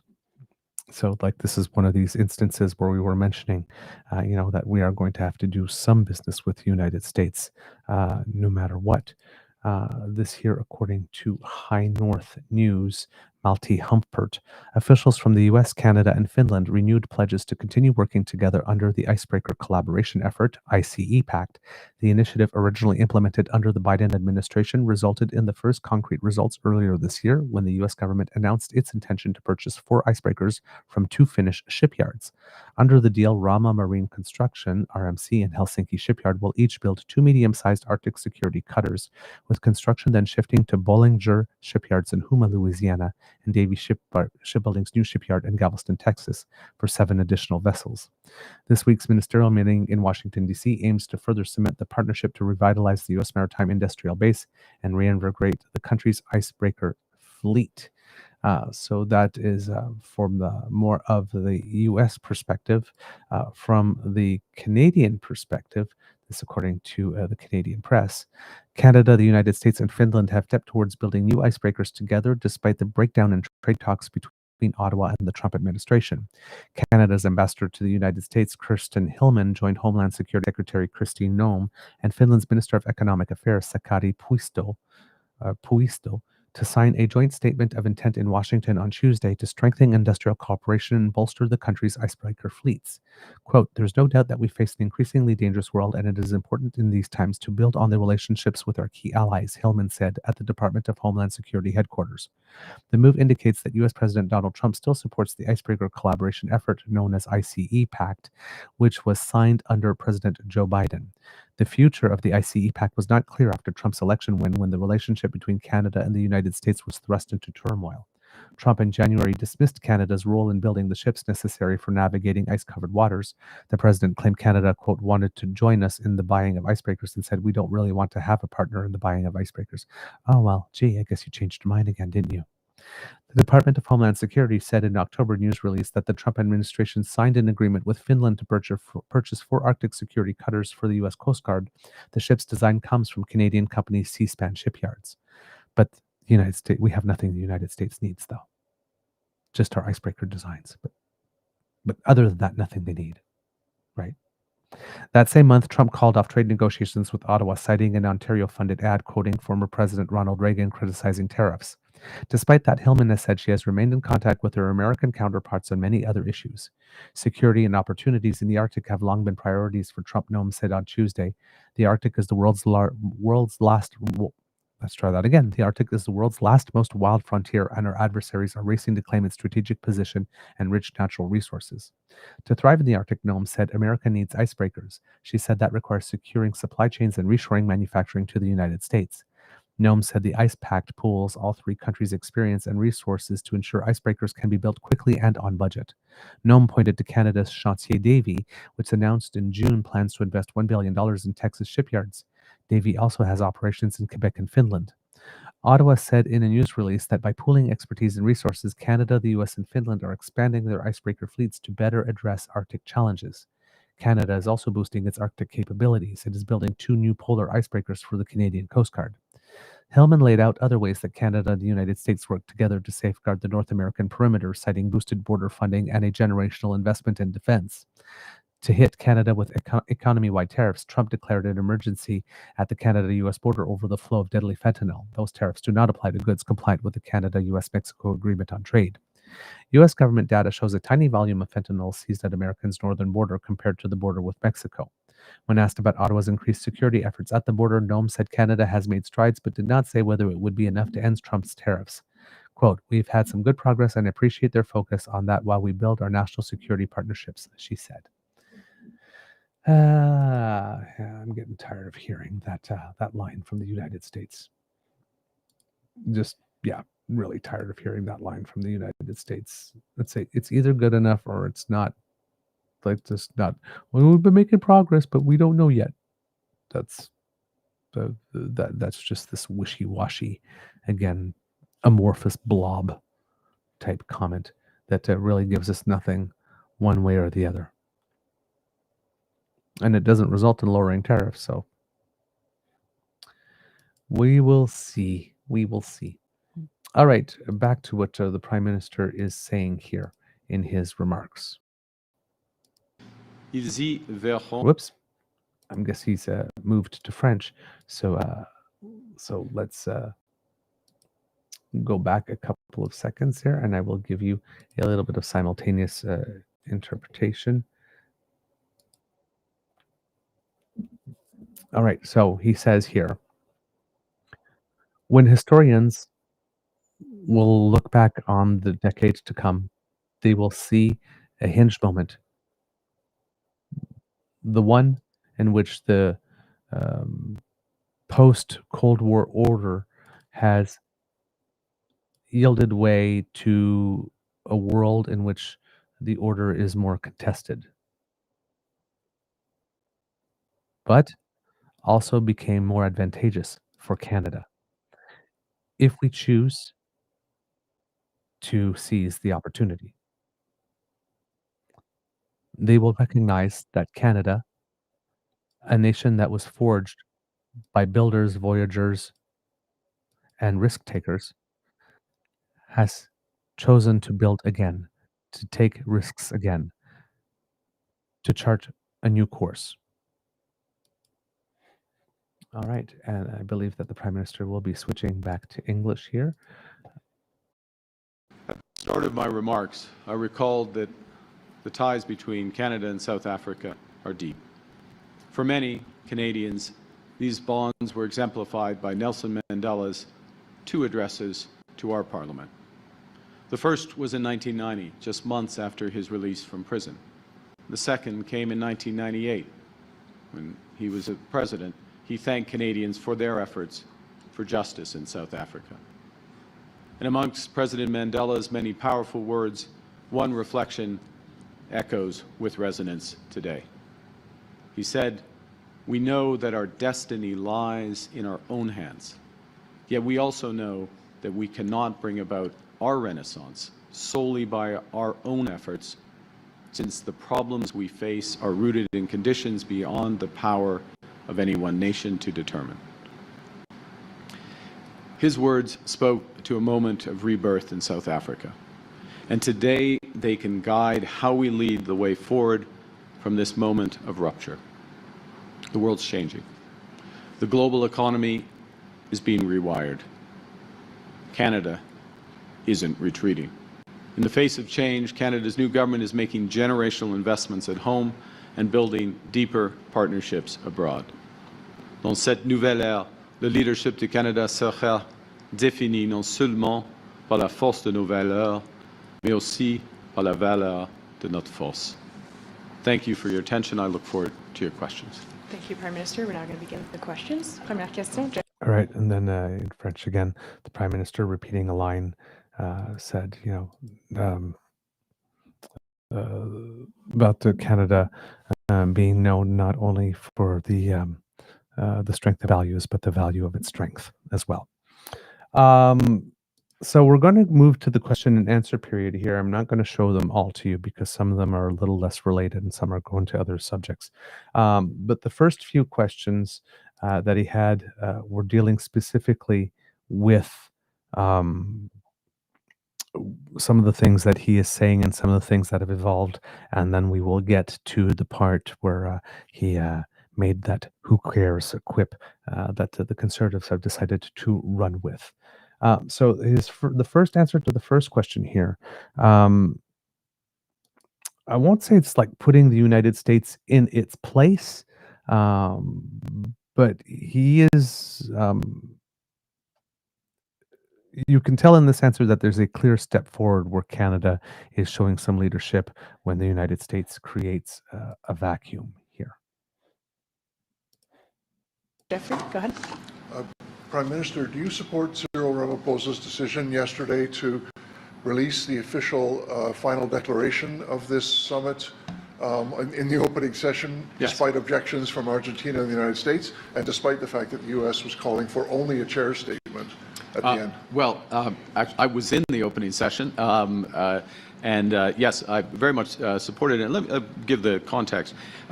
The G20, these meetings, the actual meetings, are very important. The discussions in the room, as much as the bilateral series of bilateral meetings, some of which I just described. But it's also a very broad process that takes an entire year with a series of ministerials, environment ministers, trade ministers, natural resource ministers, ministers on artificial intelligence, and beyond. And those processes lead to a series of conclusions. There's also outreach from labor, from business and beyond that also feeds into those conclusions. And then led by our Sherpa, Cindy is here, I hope, who's done an outstanding job, also our G7 Sherpa, a series of negotiations which come up with this consensus document. That document's there. We support it. The others around the table supported it. No one objected when it was put to the table. Obviously, the United States is not here, so the United States isn't party to that consensus. But that is a consensus, and I'll finish here, which represents governments representing 3/4 of the world's population, 2/3 of the world's GDP. That consensus, that statement, has weight. Just as a follow-up, do you think the U.S., Donald Trump's decision to completely boycott this summit is doing any damage to multilateralism as a concept? Look, I think that the decision of when you include guests that were invited by the chair, series of countries, including, for example, Jamaica in our hemisphere, Finland for other reasons, countries that were invited beyond the core members of the G20 as well as international organization. We have 60, I believe, we can double check the number, 62 leaders around that table.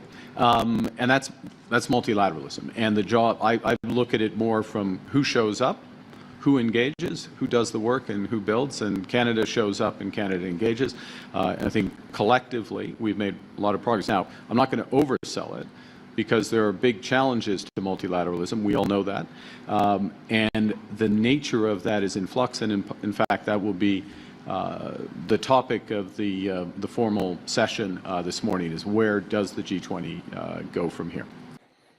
All right. So in those answers, you have a bit of a. The first one is, well, yes, the declaration, we signed it and there was no objection to it. Now, of course, the United States was not around the table. And there's an expression in French, les absents toujours tard. So the absent are always wrong. So, the United States wasn't here. That was their choice not to be here, but we moved on without them. And without them here, we were all able to achieve this wonderful agreement on this thing. And yes, the United States and Argentina objected. Of course, Argentina has just been donated about $40 billion from the United States. So it's I am not going to say that $40 billion bought that vote, but maybe it had some very heavy influence. However, yes, we take note of their objectives from a distance, but we're moving forward anyway. And then that second answer about how it affected multilateralism, it's like, there's still some challenges to multilateralism, but it can work on a lot of good will happen for it. And I pay attention to those who show up. Ouch. This is very diplomatic language, and it is very business professional, but you can see clearly that the Prime Minister has some frustrations with the United States in the manner in which it is going about things. And the Prime Minister is, if he hasn't come up to a mic and said, listen, we have just lost patience with the United States, fuck them. And we're just going to do us, which is literally what he said, previously, right? The United States has made a decision, when they broke up the talks because of the ad, allegedly, the ad that Donald Trump was fined with 4 days previously before somebody got into his ear and said he should probably get mad about this, and then he chose to. But at that time, right, the kind of Canadian position was, okay, well, the United States, Beulah, he's at it again, another temper tantrum, come and watch this one. Yeah, he's promising another 10% tariffs, as if, that can do any more damage than whatever he's done now. At some point, add an extra 10% to 50%, it has no additional real impact, because 50% is damaging enough. You've already destroyed the industry with that. The extra 10 will do nothing. But hey, he's at it again. He's flapping his wings and moving a lot of air. And I guess we'll let him cry himself out, and when he's done, he can pick up the phone and call us. We'll be here. But until then, we got stuff to do. If that didn't give you a hint, the Prime Minister had pretty much had enough of Donald Trump. Right? This additional answer is adding some layers to that, which kind of probably explains the who cares moment that is eventually coming. The Prime Minister, after these two answers, gets asked about our so-called Africa strategy, if we even have one, because even though the Prime Minister has mentioned he's been making deals with 4 continents, one of those continents that he probably hasn't been making deals with is Africa.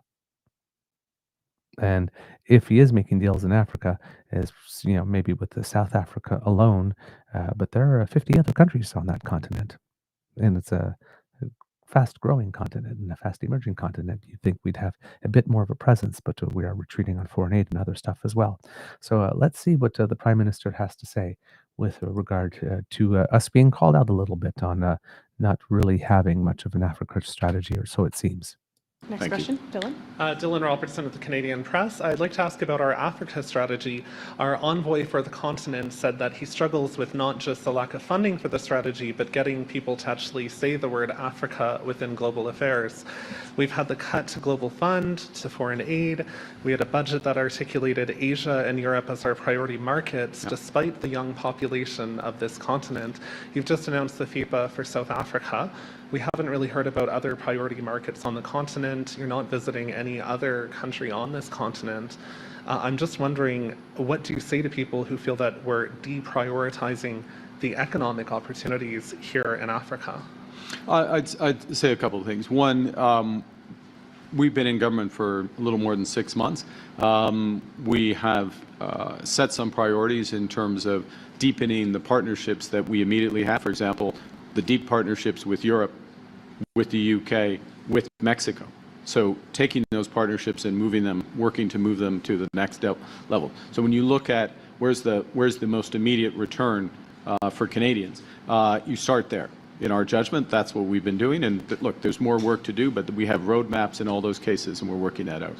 Then secondly, the opportunities, yes, the opportunities in Asia, where we have an Asia-Pacific strategy, as you know, but really putting that to work and being engaged, which is what we've been doing. We're starting to see some immediate results, finishing the work on Indonesia, launching 2 major free trade agreements that I just referenced, and finishing work that's been going on a long time on ASEAN, but also re-engaging with China and India.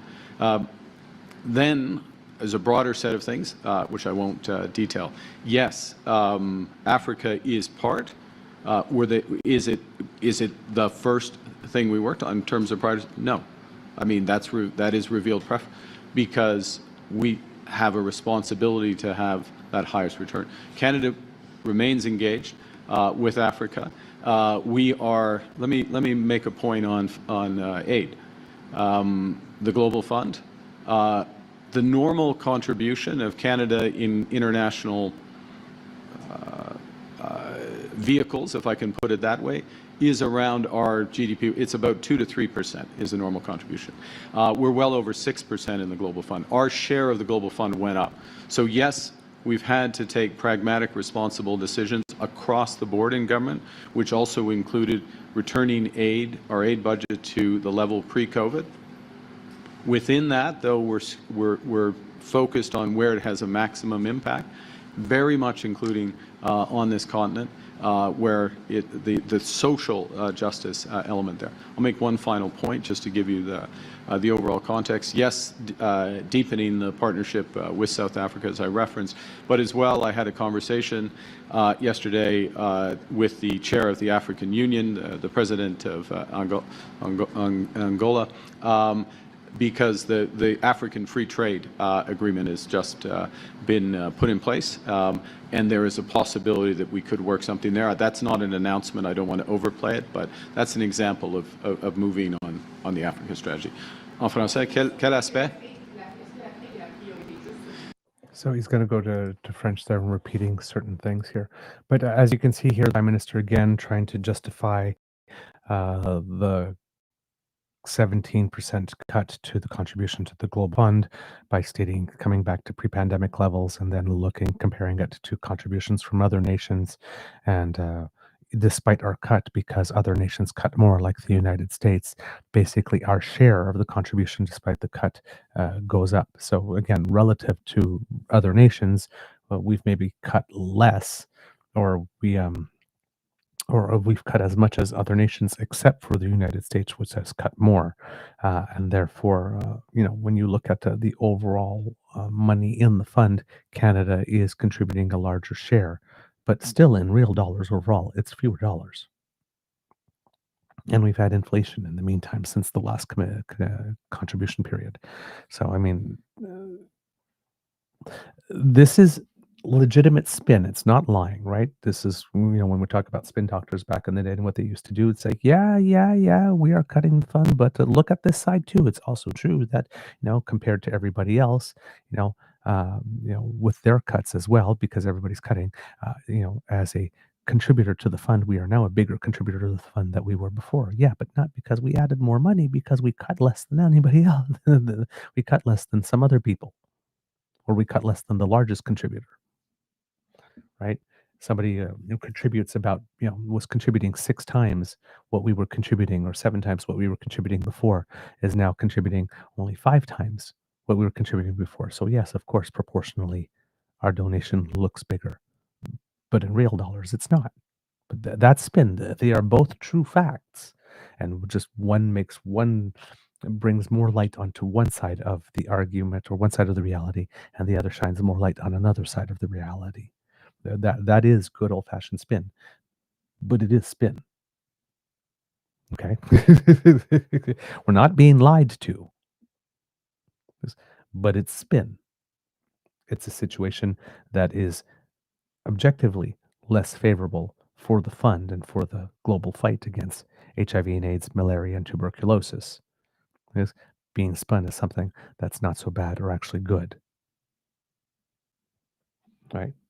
Or spun as we're not taking an unreasonable step back. We're going back to pre-COVID commitments, and we're actually a larger contributor now than we were then in terms of overall percentage. But again, on the ground, in real dollars, it is a cut. And then further all with the Africa strategy, stating that that it seems that there's probably, from what I understand, a free trade deal within the African continent being finalized, and that there might be an opportunity for Canada to pop in at that point to try and join that, and as well. Talking about maybe some deals with Angola, which is another nation which is relatively close to South Africa as well.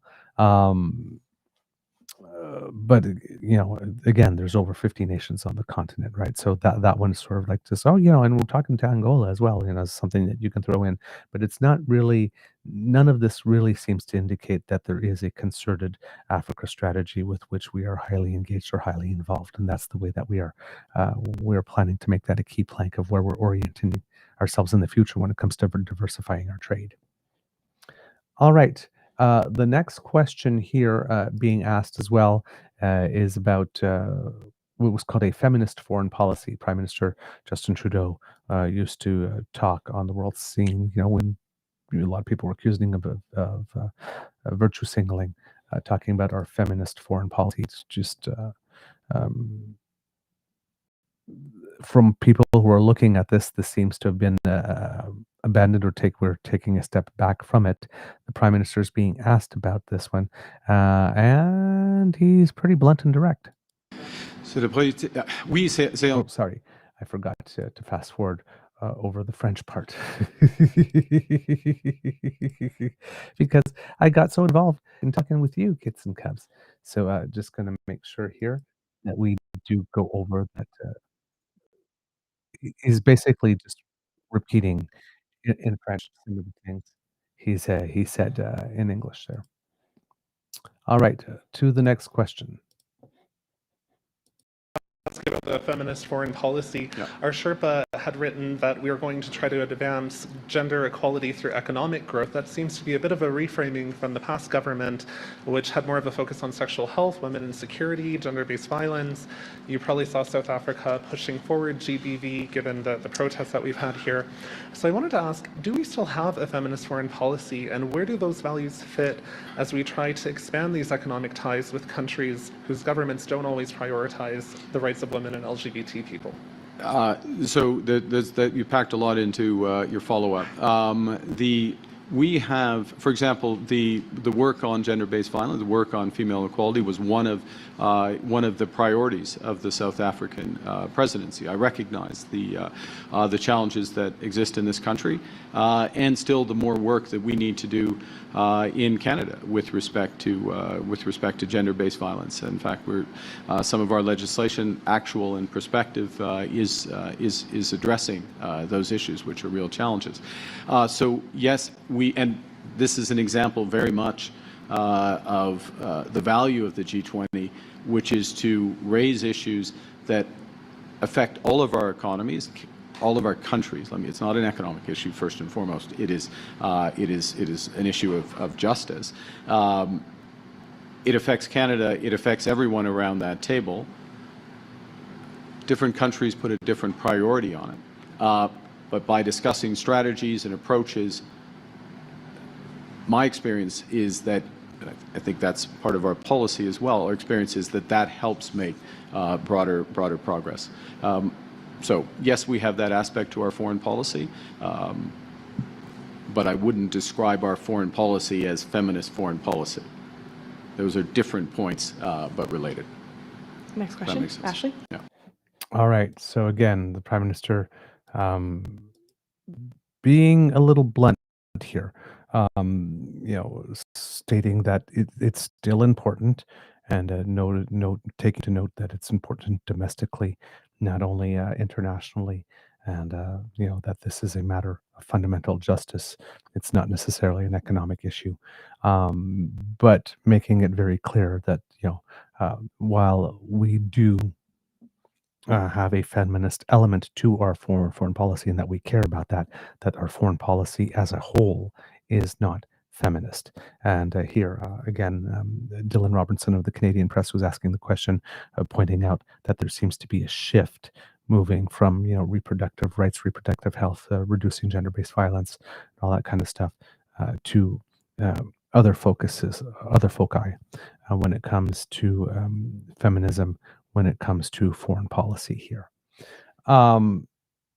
Now we're getting into the part that the Conservatives are running with. So I'm going to play this aspect. I might stop it somewhere along the way here. But all of the questions right now have been with regard to foreign policy, and now we get to the question of someone, I believe it is Ashley Burke from the CBC, and there may be people here trying to bring the issue back to Trump, who is not there, and everybody, of course, being happy that he is not there.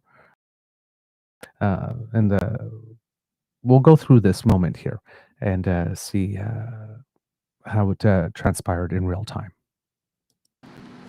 Good morning, Prime Minister. Ashley Burke, CBC News.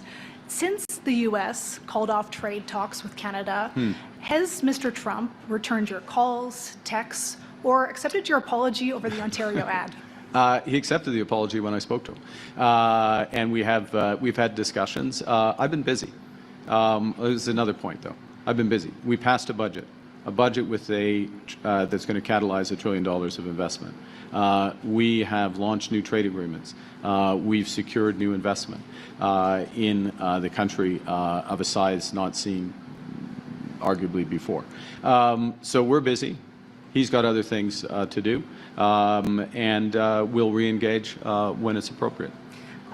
All right. Now you saw the look on his face when he was asked that question, right?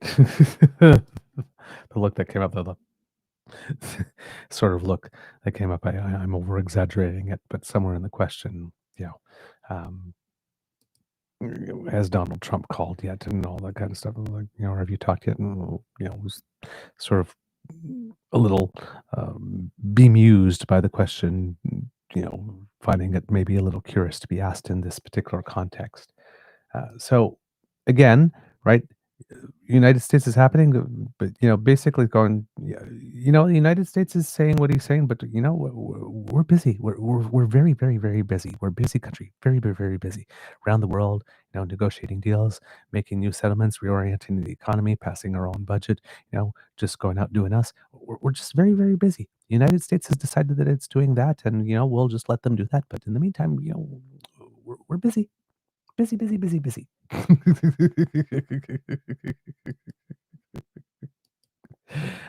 only thing the Prime Minister isn't doing is walking around the room very fast with a clipboard in his hand.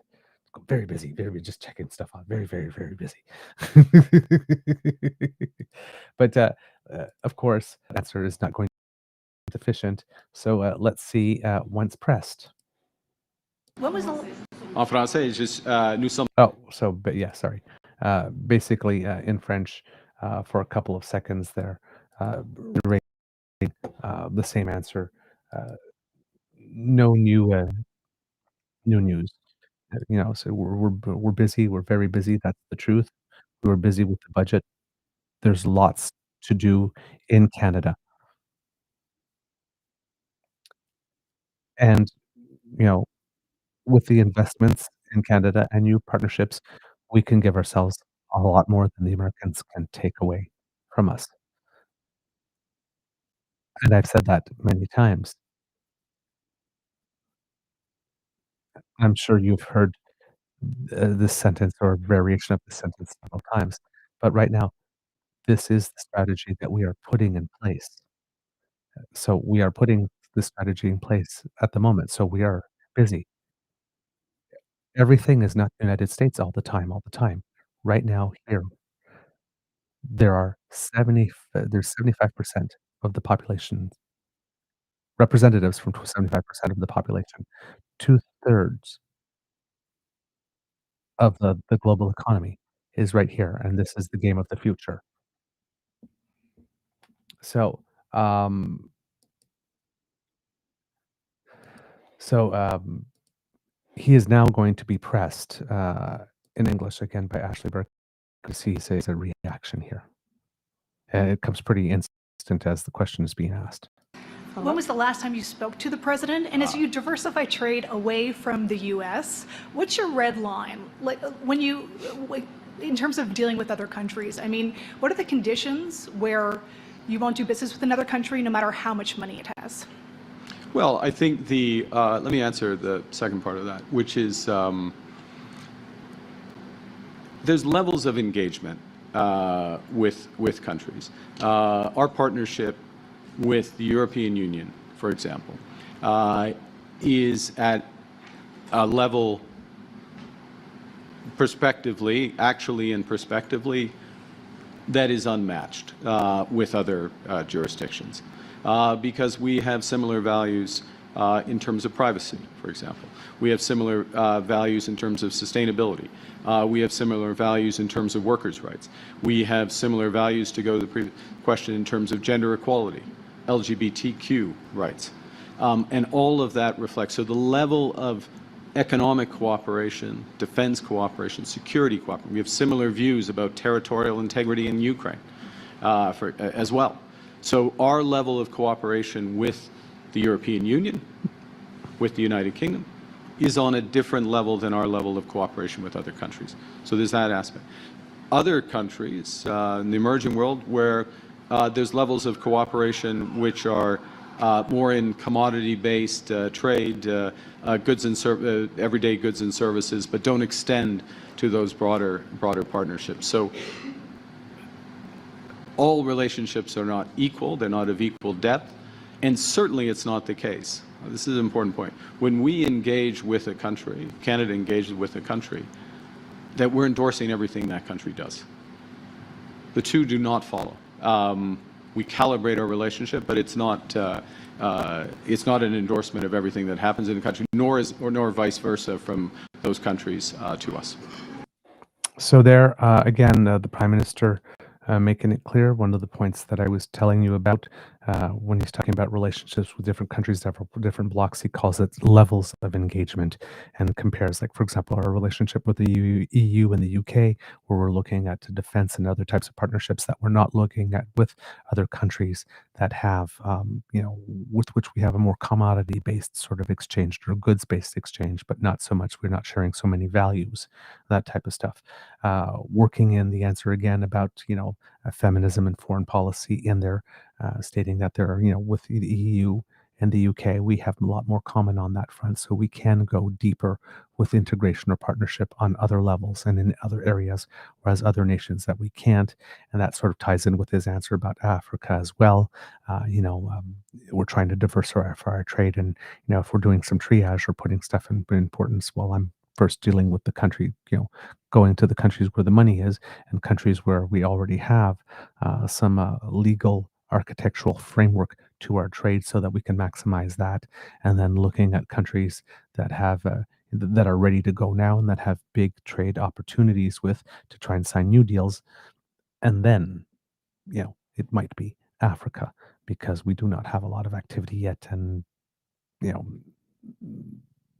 the African free trade deal, that legal architecture is probably going to be a precursor to what we're doing.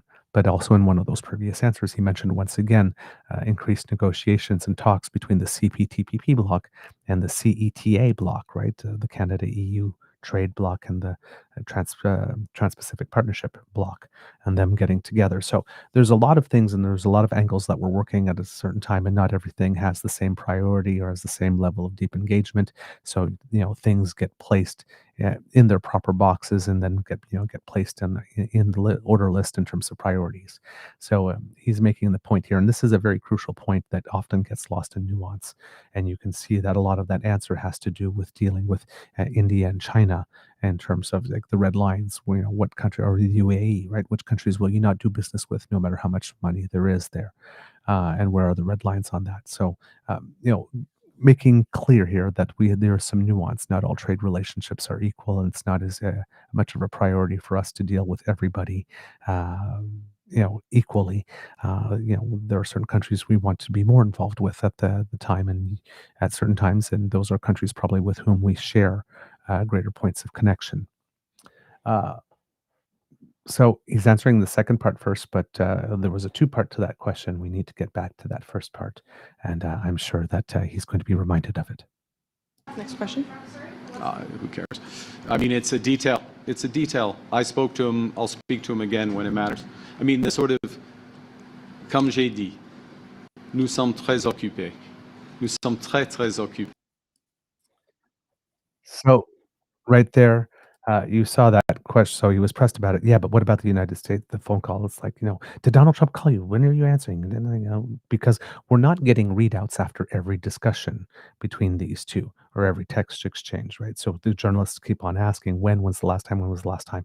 And he's like, well, like who cares? And he's going on in French here, again, repeating, you have to understand that we are very busy. We are very, very busy. He's saying, um, so basically, a- and he's amused with the question, like he's got a smile throughout the whole answer. So he might be a little frustrated, whatnot, like this, but he's more amused than anything else. If I'm looking at his disposition here, so he goes, "We're busy with the future of Canada. We are masters in our own domain, and with the new partnerships, there will be conversations." Yes, with the President of the United States and me, probably in over the next 2 weeks. But w oh, and then he just slips back into English here, so I will bring that to you. He had slipped into French. He mentions it too in the answer. He goes, "Whoops, I slipped into to French here," because he was anticipating the question. So I'm just trying to set it up here so that I can show it to you. Here we go. I've got the proper timestamp here. So he slipped into French. I wasn't expecting that there. It was just thrown in. I'm always happy to. Sorry, I slipped into French because I anticipated the en français thing. I look forward to speaking to the president soon, but I don't have a burning issue to speak with the president about right now. When America wants to come back and have the discussions on the trade side, we will have those discussions. I'm going to answer a potential question here, and then I'll pass back, which is, for example, with respect to Ukraine and the 28-point plan. We are a core member of the Coalition of the Willing. You would have seen a demonstration of that yesterday with the meeting of European leaders, a core group of European leaders, the Prime Minister of Japan, ourselves, and which formed a common position. And that common position is communicated. Our national security advisors are meeting today in Geneva, including Canada's, and the common position communicated to do the additional work that's required on the peace plan there. Each of us do not need to call President Trump and communicate that position. We need to forge that position. That position's been communicated. The follow-up is being done by our national security advisors. I will be speaking with President Zelensky later today just to close the loop on some aspects of that. Okay. So there you have it, kids and cubs, with an example that doesn't really have to do with that, giving an example how not everybody has to pick up the phone and individually call President Trump and say, we've decided on this. This is where we want to go. But as you can see, the whole flow of that is that he's asked about Donald Trump. When's the last time you talked? When's the last time you called? All that type of stuff. Slips into French to answer a question in French, then gets pressed on it. Goes like, who cares? Like, when's the last time we talked to Donald Trump? Because we all know the situation, what he's like. Like, just who cares? We're very busy organizing our own stuff. When there's an opportunity, like this, they'll come up. I don't really have a burning question. And then Pierre Poilievre has taken that and says, really, you don't have a burning question? You don't think that tariffs are burning? You don't think that, all this type of stuff? And it's like, no, it's like, that question is always there, but given that the president has made it clear that he's not willing to talk about that at the moment, there has been no additional development on that front that has jarred things that the prime minister feels that it's like, whoops, the universe just thrown us a curveball. I need to pick up the phone and get on the phone with Donald Trump. Nothing has changed materially from the moment Donald Trump decided to break off the talks last time and now. So what's the point at this moment, particularly when you have a lot on your agenda? Like I said, one of the things that we're trying to do is buying time, and Donald Trump not wanting to talk to us gives us time. Donald Trump not showing up at a G20 because he's boycotting it, because he has a problem with the president of South Africa, because he's pushing back on Trump's claim that there is mass discrimination against white farmers in South Africa. Nobody's crying about that. Nobody's sad about that. Nobody's angry that Donald Trump is not around the table. In fact, there's a huge sigh of relief. Oh, God, finally the adults can talk. Maybe we can get something done. Maybe the rest of those nations, all of us that are being adversely affected by Trump, we can finally get together in a forum where he's not here and strategize together about how it is that we are going to Trump-proof our own economies. Thank you for doing us a favor. We are not upset about this. I know that the media is upset about this. The opposition's upset about this. He's not talking and nothing's happened. It's like, this is not a bad thing. This is not a bad thing.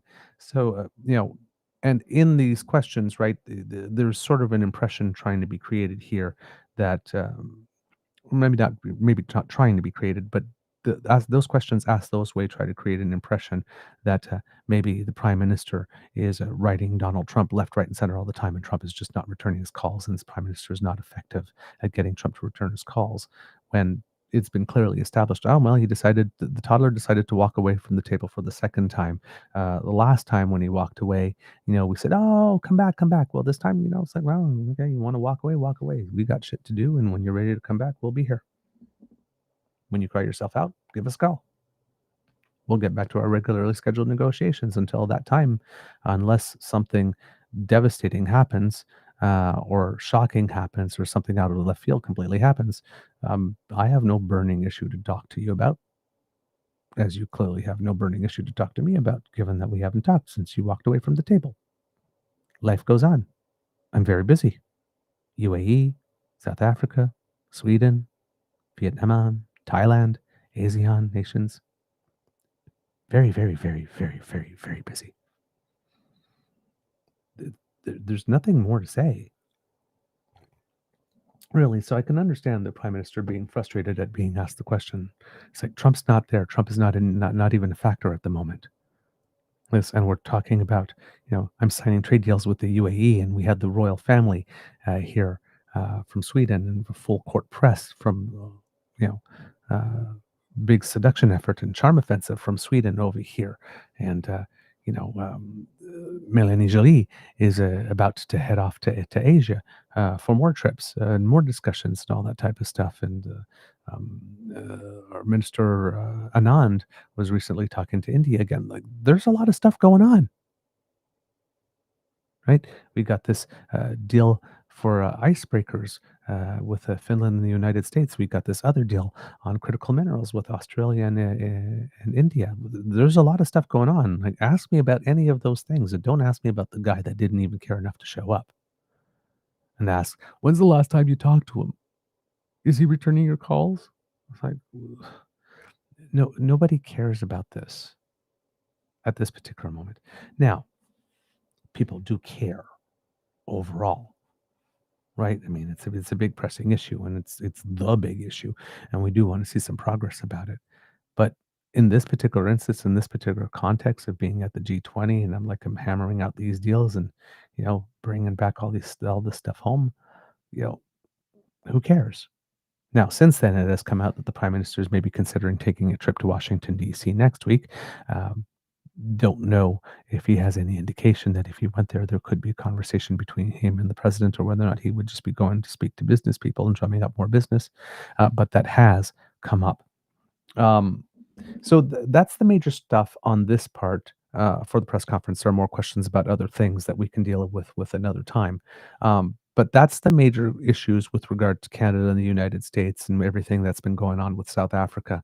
And while he's been in South Africa and the UAE and the various trade deals that he's been signing, and how it is that he is moving to try to reorient us. A couple of other things I want to mention that are, some of them are related, some of them are a little different, but there will be a lot of activity on the Hill today and around the country with regards to some of this. Just looking here. This is according to iPolitics, amid a steady swirl of speculation over the contents of the as yet released agreement that his government has reportedly reached with the province of Alberta, which according to multiple media outlets is on track to be revealed tomorrow in Calgary. Prime Minister Mark Carney is set to unveil new support for Canada's embattled steel sector later today at 3:15 p.m. According to an advance report from Canadian press, the plan, which will be announced at an undisclosed location later today, would, quote, limit foreign steel imports from other countries where Canada does not have a free trade agreement. I believe we already started doing that in a previous round, so we'll be building on that initiative, which, quote, aims to allow Canadian steel producers to fill the gap in the domestic market, opening up an estimated $854 million in domestic demand, according to an unnamed official. The government also plans to work with CN Rail to cut freight rates by 60% when shipping steel interprovincially, and if CN can't oblige a lower rate, Ottawa will subsidize the difference, the wire service added. As per the Toronto Star, Carney is also expected to announce more aid for steel business and workers, according to a similarly unnamed official. The latest measures do not, however, include higher tariff rates on foreign steel imports, something that Catherine Cobden, head of the Canadian Steel Producers Association, has demanded on behalf of the industry, the paper notes. Carney is also planning to make an appearance at the weekly caucus huddle, where the rumored deal with Alberta, and more specifically reports that suggest it could clear the way for a new pipeline through northern British Columbia, is all but guaranteed to dominate what is likely to be a hardly charged closed-door discussion. Quote, the prospect of federal backing for an as-yet hypothetical new oil pipeline is already sparking objections from British Columbia, some First Nations and environmental groups, while prompting concerns inside Carney's own caucus, the Star reported yesterday. One Liberal source who spoke on condition they aren't named said MPs from BC are hopping mad over a lack of communication from Carney's office over what's going on with the talks. Carney's to-do list also includes a morning pre-meeting with newly installed Newfoundland and Labrador Premier Tony Wakeham, who told reporters earlier this week he intends to advocate for more defense spending in Newfoundland and Labrador, as well as push for the Bay du Nord project to be designated as a major project of national interest. And that will be taking place around 9 a.m. Eastern Time, so that's probably already underway. Back in the chamber, MPs are set to spend at least one more day debating the pros and cons of Finance Minister François-Philippe Champagne's omnibus bill to roll out measures included in his inaugural budget speech, which is still working its way through a second reading. And here, just to show how the Conservatives are being cooperative, right? You know, all that time that they complained, where's the budget? Where's the budget? We need a budget. Why don't we have a budget yet? Well, now we have a budget. And according to iPolitics, MPs are mulling over a Conservative-initiated call to block the 364-page bill from proceeding to committee for further review. It's not fast enough. Why aren't there any shovels in the ground? When can the Prime Minister promise us there will be shovels in the ground? Oh, by the way, this budget thing that we asked for, yeah, we're going to try to block it to make sure that nobody can discuss it and review it. But where's the money? Why aren't you getting it out there? Why aren't things moving forward? Why can't you do it faster? Bunch of hypocrites. Jeez. Before circling back to the budget bill, however, regular chamber proceedings will be put on pause to allow the House to mark a milestone in the multi-decade tenure of Bloc Québécois MP Louis Plamondon, who has represented voters in the riding known as Bécancour-Nicolette Sorel-Alnobac since 1984, when he was elected under the Progressive Conservative banner, and now holds the record for the longest uninterrupted record of service in a Canadian parliamentary history. As per a special motion adopted with unanimous support earlier this week, representatives of all parties will have the opportunity to put their respective thoughts on the occasion on the official record after question period wraps up this afternoon at 3 p.m. And Bloc Québécois MPs will also pay tribute to their colleague at their weekly caucus huddle this morning. So there you go. And finally, Industry Minister Mélanie Joly will hold a mid-morning telebriefing on the first leg of her 5-day visit to Korea and Japan to advance strategic industrial partnerships, which began in Korea earlier this week, where, as per her office, she was scheduled to, quote, engage with senior government officials and leading industry representatives before traveling to Japan, and that will happen around 10:30 this morning. Again, lots of activity here going on. With regard to trade, and that doesn't seem to stop, even though it's not the prime minister necessarily himself doing it. Members of the team are out there trying to make those deals and make some headway with regard to that. All right. Kids and Cubs, that's the end of this episode of the Daily Beaver Morning Show. We hope that you love listening to us because we love making this for you. Remember, sharing is caring and word of mouth is priceless. So please tell your peeps and poops all about us. And when you include a little bit of yourself, why it is our content resonates with you, that also adds some value because that's advertising we cannot purchase. And we thank you so much for your help in getting the word out. Now, kids and cubs, if you would like us to help you, thanks to the Ray Girl, she has sponsored our pod page. And if you go there by either scanning this QR code that has appeared or by going to podpage.com/thetruenortheagerbeaver with a hyphen between each one of those words, well, when you go there and click subscribe, when we have something fresh off the audio cast bandwidth, it comes directly to you. And therefore, you can pop us in your ears and take us with you as you go and take on the day and remain informed. So thank you for subscribing, kids and cubs. If you would like to help us, we would certainly appreciate it if you took a trip on down to the True North Eager Beaver Media Incorporated YouTube page. That QR code that just appeared in the corner will bring you there, and there you can smash with our buttons, like, share, and subscribe. Sorry, my foot is itchy. That's why my face is looking a little weird here. There we go. If you can click on like, share, and subscribe, we would very much appreciate it. We love it when our numbers go up, and it helps us with the algorithm. So thank you for your help. And if you're able to help in other ways, say financially, especially as we're hitting the end of the month, the Emergency Hydration Fund at the Beaver Lodge could use a little love if you like our content and would like to encourage us to do more of it, because we do incur some costs to bring this show to you, and we are hoping that you can help us with that. If you scan that QR code, it will bring you to our coffee page. That's coffee, ko-fi.com/eagerbeaver, all in one word. And there you can make a contribution to the Emergency Hydration Fund, because a moist beaver is a happy beaver. And we must do what we must in order to keep our favorite beaver moist and happy. So thank you so much for your contributions, and they mean the world to us. If you are buying Canadian kits and cubs, then truenortheagerbeaver@gmail.com is how you would make your contribution via a bank-to-bank transfer, which makes it such that the oligarchy in the United States do not get a portion of your contribution. And in fact, that 100% of your contribution comes to us, which means your donation goes further. Thank you so much for your support. And of course, if you're watching on YouTube, we have the Super Chat feature and memberships, all of it very important to our growth and our development as a show and to our continued success. Everything you contribute really makes a big difference, and no donation is too small. So thank you very much. Now, for those of you who are not able to contribute financially, truenortheagerbeaver@gmail.com is how you can contribute in word.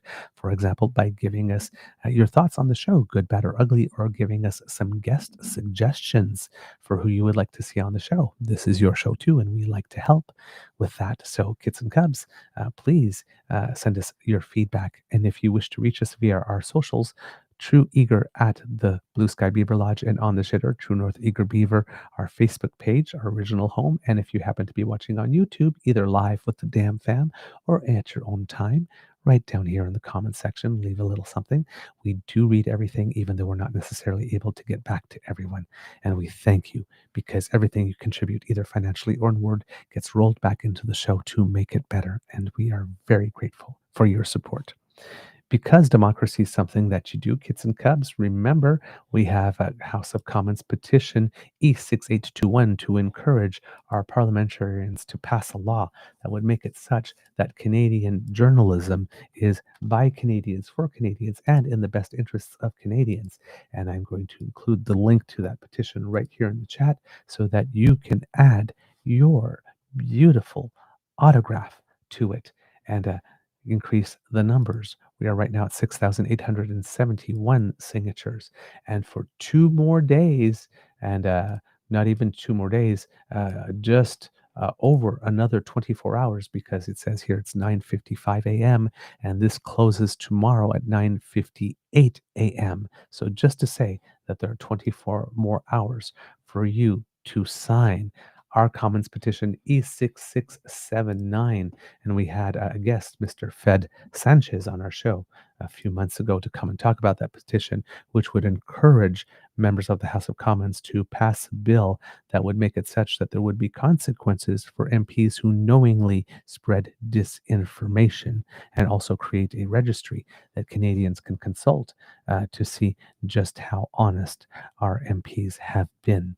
That is House of Commons petition E6. Let's take a look, make sure I got the number again. E6679, and it has 43,896 signatures. So let's see if we can hit 44,000 by the time that signature window closes.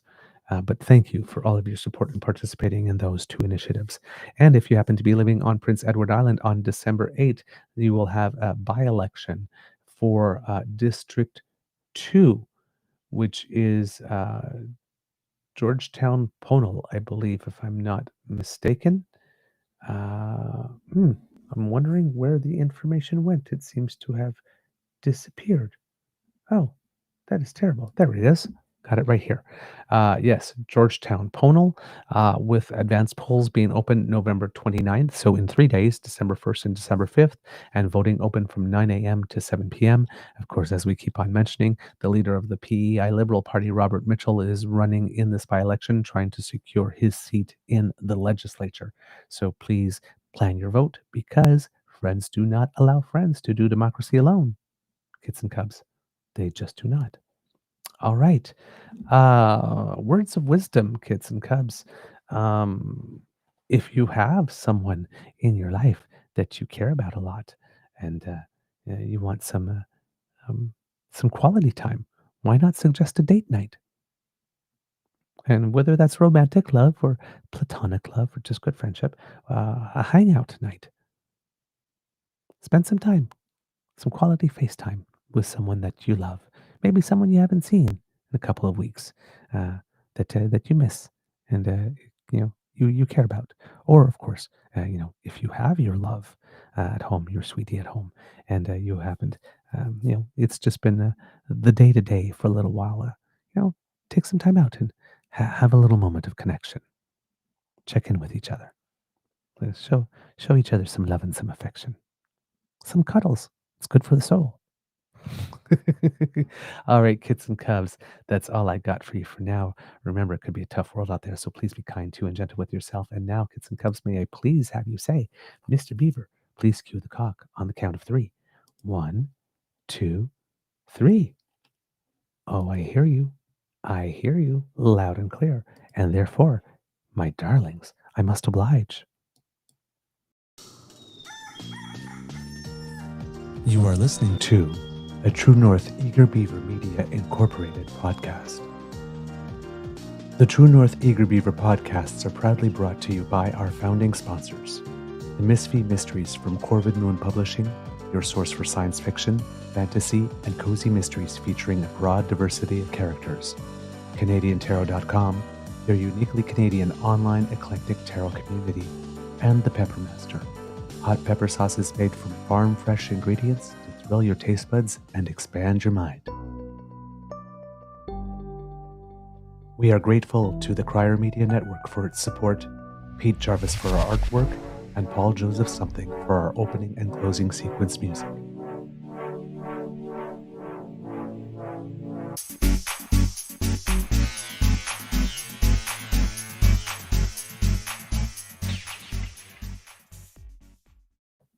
All right, kids and cubs, we have some news of Canadians who make us proud. And we want to bring that to you, kids and cubs, because they've accomplished some pretty wonderful things. We talked about figure skating a couple of days ago, and very, very important news for Canada is that the places for the Grand Prix have finally been attributed. And as expected, kids and cubs, at the senior level, we've qualified 2 teams. We've qualified the ice dancing team of Piper Gillies and Paul Poirier.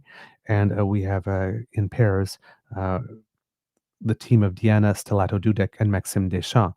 The team of La Joie and Laga in ice dance finished 1 spot outside of the Grand Prix, but they are named the alternate in case of one of the 6 couples cannot make it. They will take their place. So that's 4 skaters, but there's also a junior Grand Prix competition, and there Canadians have done very well. In the pairs competition, we have 3 teams that have qualified for the Grand Prix final. So basically, 3 of the 6 best teams in junior pair skating in the world currently, right now, are represented by Canadians, which means the future in this particular discipline is pretty solid. So we have Ava Kemp and Jonathan Elizarov that are the Canadian junior champions, reigning junior champions, that have won gold medals and both of their assignments on the junior circuit. Then there's Jasmine Desrochers and Kieran Thrasher, who qualified as well. And then Julia Quattrochi and Etienne Lacasse, which is a new team that formed this season and is already receiving absolutely fantastic results. And then I believe in ice dance, Leila Veillon and Alexander Brandis also made the Grand Prix final in the Junior Grand Prix. So we will have 12 athletes participating in the Grand Prix final in both senior and junior competition. Very exciting. And again, with some of our single skaters having a little bit of success. There was, we mentioned about Madeline Skizas, who finished 5th overall, which was the best by Canadian women this season at the Finlandia event. And then Roman Sadovsky, and who finished 4th.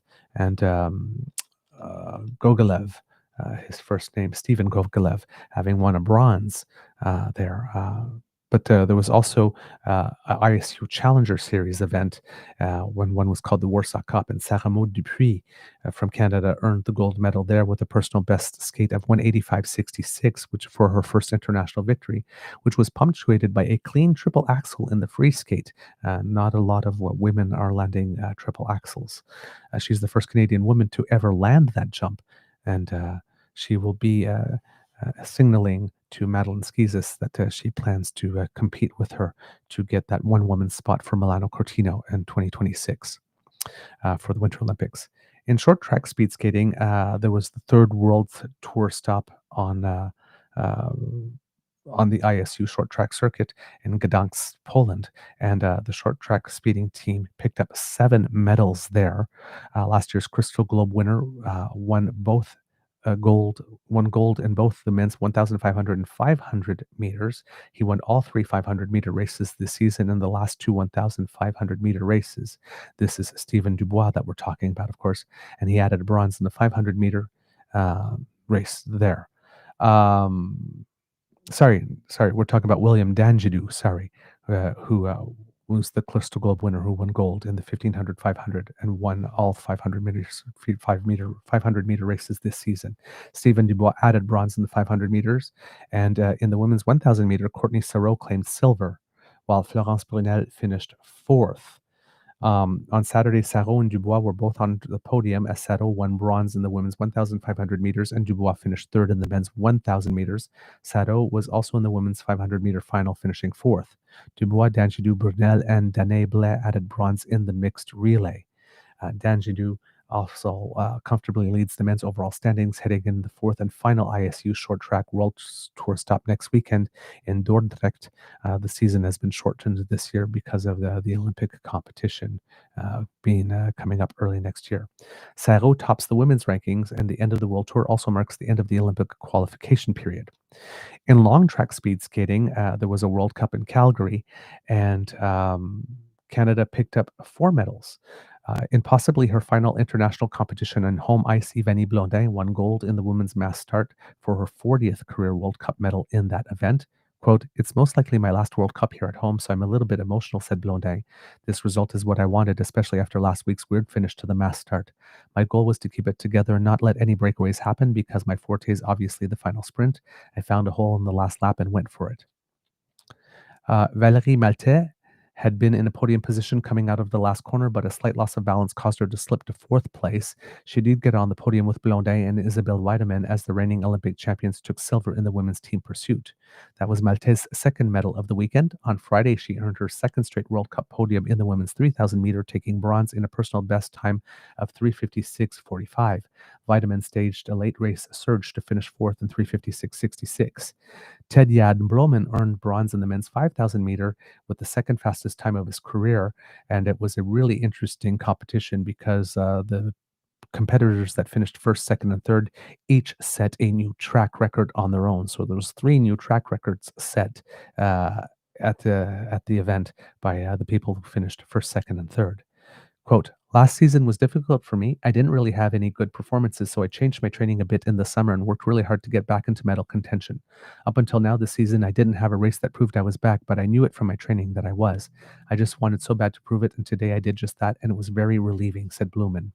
In the women's 1,000-meter, Beatrice Lamarche finished 6th, just a week after her first individual podium in Salt Lake City.